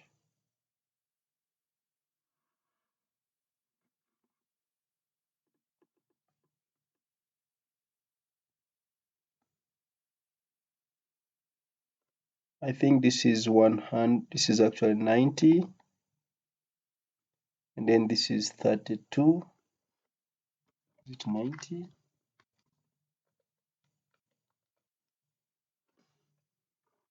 That is not 90. 1, 2, 3. So this is approximately 80. It is approximately, the set is hard to see, but I'm trying to see it. Well, let me say 150, 1, 2, 3 and a half. 3.5 times 2, that is 7. 157. Okay, so this is 157 and this is 132. So this distance here is going to be 25. Say, is it centimeters? Yes. So in 1 second at constant speed, the distance is 25 centimeters. If you have a very good, you may not exactly see 25 because of the diagram was like that, was very faint, so I couldn't make it any better. So at constant speed, the distance traveled distance traveled in 0.1 second is approximately 25 centimeters. You could be seeing a slightly different distance, but that is approximately 25 from the diagram. So in other words, we are saying 0.1 second is corresponding to 25 centimeters because the graph shows that the sphere reaches a constant speed. 0.1 second corresponds to 25 seconds, then it means 1 second corresponds to 25 over 0.1 in centimeters. Then 1.1 second, that the difference in time is 1.1 minus 0.7, that is 1.1 minus 0. Because we have the distance up to 0.7 seconds, and after 0.7 seconds, the sphere is moving with a constant speed. So 1.1 minus 0.7 seconds, which is 0.4 seconds, will correspond to 25 divided by 0.1 times 0.4 in centimeters. So 1.1 is 0.4 seconds. So this is 25 times 0.4 divided by 0.1, which gives us 100. So that distance, the extra distance in 4 seconds, that is 100. So this is equal to 100 centimeters. So after 7 seconds, the extra distance covered is 100 centimeters. So total distance is going to be 132 plus 100, which is equal to 232 centimeters. The student repeats the experiment with a lead sphere that falls with a constant acceleration and does not reach constant speed. It does not reach constant speed. That means the acceleration remains constant throughout, does not decrease. Determine the number of flash photographs that will be observed against the 160 centimeter scale. So if it doesn't reach a constant speed, we can assume that acceleration remains constant and it is due to gravity. So S is equal to ut plus a half at squared. S is 160, which is 1.6. Initial velocity is 0, so we have a half times 9.81, then times t squared. So what is t? T is going to be 2 times 1.6 divided by 9.81. Then we find the square root of the answer, which is 0.57 seconds. But remember, in every 0.1 second, one photograph can be taken. So we can say that the number of photographs will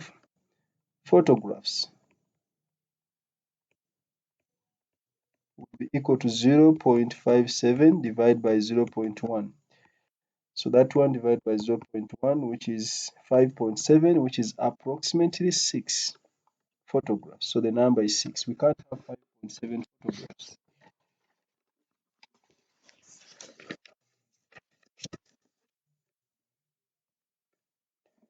Okay, so let's conclude part 2 with this question. A girl stands at the top of a cliff and throws a ball vertically upwards with a speed of 12 meters per second, as shown here. So we see the ball is going upwards and it is coming back and falls below the point of projection. At the time that the girl throws the ball, her hand is a height h above the horizontal ground. The base of the horizontal ground at the base of the cliff. The variation with the time t of the speed v of the ball is shown in the figure. So we see it starts with a speed which is I think that is 1. If this is 10, this is 12. And then here it is at maximum height where the speed is 0. Now the other part is moving in the opposite direction, that is maybe downwards.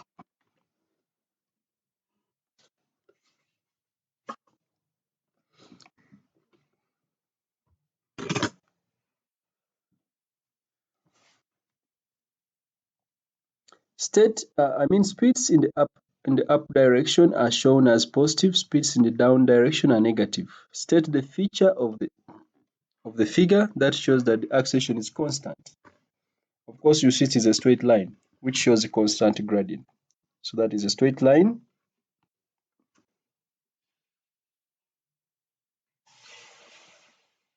Straight line shows a constant gradient. Straight line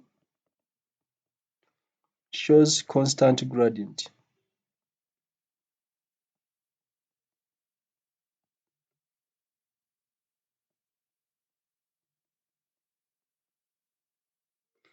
Then use the figure to determine the time at which the ball reaches maximum height. Of course, we just need the area between t equals to 0 and t equals to, this time is, I think this is 1.2. That is when it reaches maximum height. So this is going to be the area. No, determine the time at which the ball reaches maximum height. That is 1.2 from the graph. Then determine the time at which the ball hits the ground at the base of the cliff. So that is when it reaches, that's at maximum velocity. And I think this is 4.1234. That is 4.4. So that is at 4.4. It has reached, it is hitting the ground. That is at 4.4 here with maximum speed. Then determine the maximum height above the base of the cliff to which the ball rises. Maximum height, that is area now. So the maximum height, I will call it h, is equal to the area, because it is above the base. So h is going to be the area under the line with the x-axis. Area under the line with the x-axis. So this will be equal to the first area. So this will be a half times the base, whatever you want to consider as the base. But let's first find this distance below the x-axis is actually from the highest point to the base of the cliff. So we are finding this area here. This distance here, represented by this area, is actually what we are interested in, because it is what is going to show us at t equals to 1.2, the body is leaving the highest point, and t equals to 4.4, the body is landing at the base. So the area under this part here with the x-axis is going to be the height. I mean the height above the base of the cliff. So this one is, I think this is 30. Is it 32? Yes, negative 32. Okay, so we can say a half times 32 into, from 4.4, the other one was 1.2. That is like the base. The base is 4.4 minus 1.2.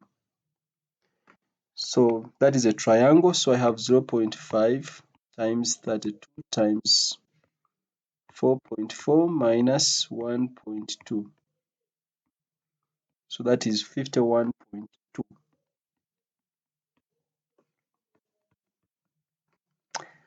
The ball has a mass of 250 grams. Calculate the magnitude of the change in momentum of the ball between time that it leaves the girl's hand, time t equals to 4 seconds. We want magnitude of the change in momentum. Remember, momentum is mass times velocity. So the change in momentum should be equal to the mass times the change in velocity. So this is going to be, the mass is 250 grams, which is 0.25, times the change in velocity. Calculate the magnitude of the change in momentum of the ball at the time that it leaves the girl's hand. The speed was 12 at t equals to 0. Minus, at 4 seconds, what is the speed?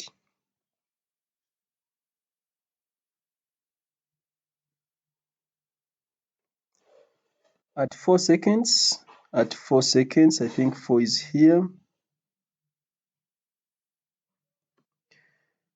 4 is there. The speed is think this is 28. So the speed is 28, but negative. So this would be minus negative 28. So it becomes plus 0.25 times 12 plus 28. That is 1000. Is it 1000? No, I wrote 0.2025. Sorry. 0.25 times 12 plus 28. That is 10.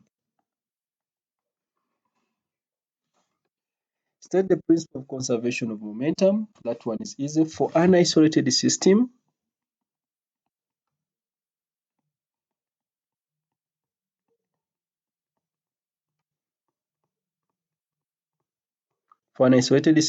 of interacting bodies,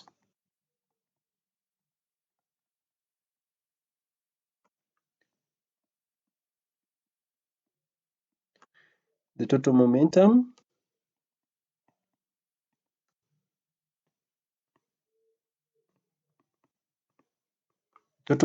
is always constant.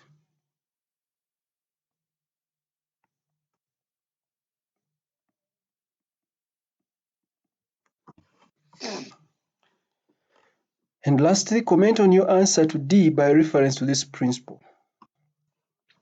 If the total momentum of an isolated system is always constant, then we have to define the system here. If the system is the ball alone, then it is not isolated because the force of gravity is acting on it. So the law of conservation of momentum does not apply. That's number one. So I can say if the ball alone is not an isolated system,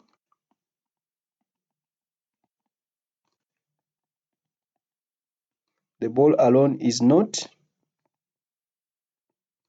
an isolated system.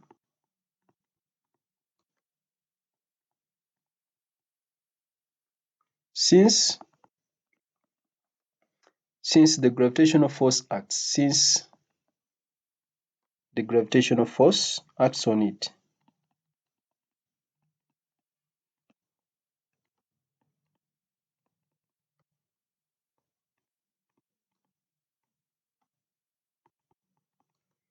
Which causes a change in momentum.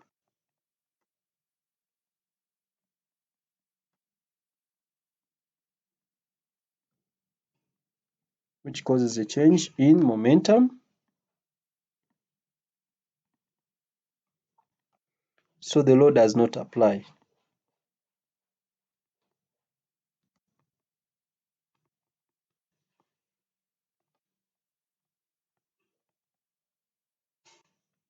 So if I consider the ball alone as a system, it is not isolated because the force due to gravity is acting, and yet the principle only considers an isolated system. So the ball alone is not an isolated system because the force due to gravity will change its momentum. However, I can also consider the system as the ball and the earth. Alternatively, if the system is the ball and the earth,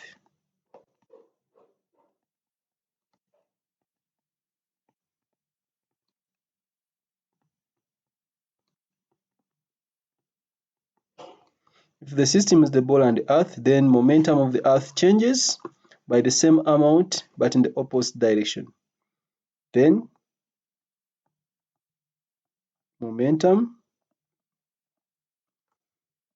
of the earth changes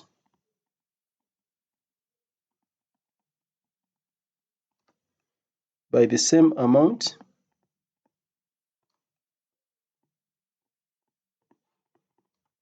but in opposite direction.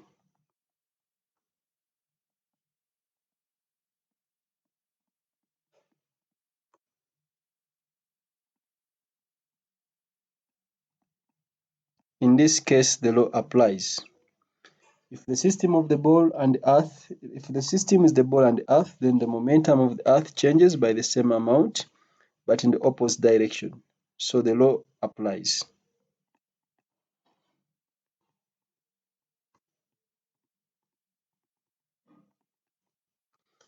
So that is very important. That is very important. You may define the system as the ball alone, where momentum, the law of conservation of momentum is not going to apply because it will not be an isolated system since the gravitational force will be acting. But if I define the system as the ball and the earth, it means the change in momentum of the ball will be equal but opposite the change in momentum of the earth, so the law applies. That marks the end of part 2, and then meet you in or see you in part 3. Have a blessed time. Bye bye.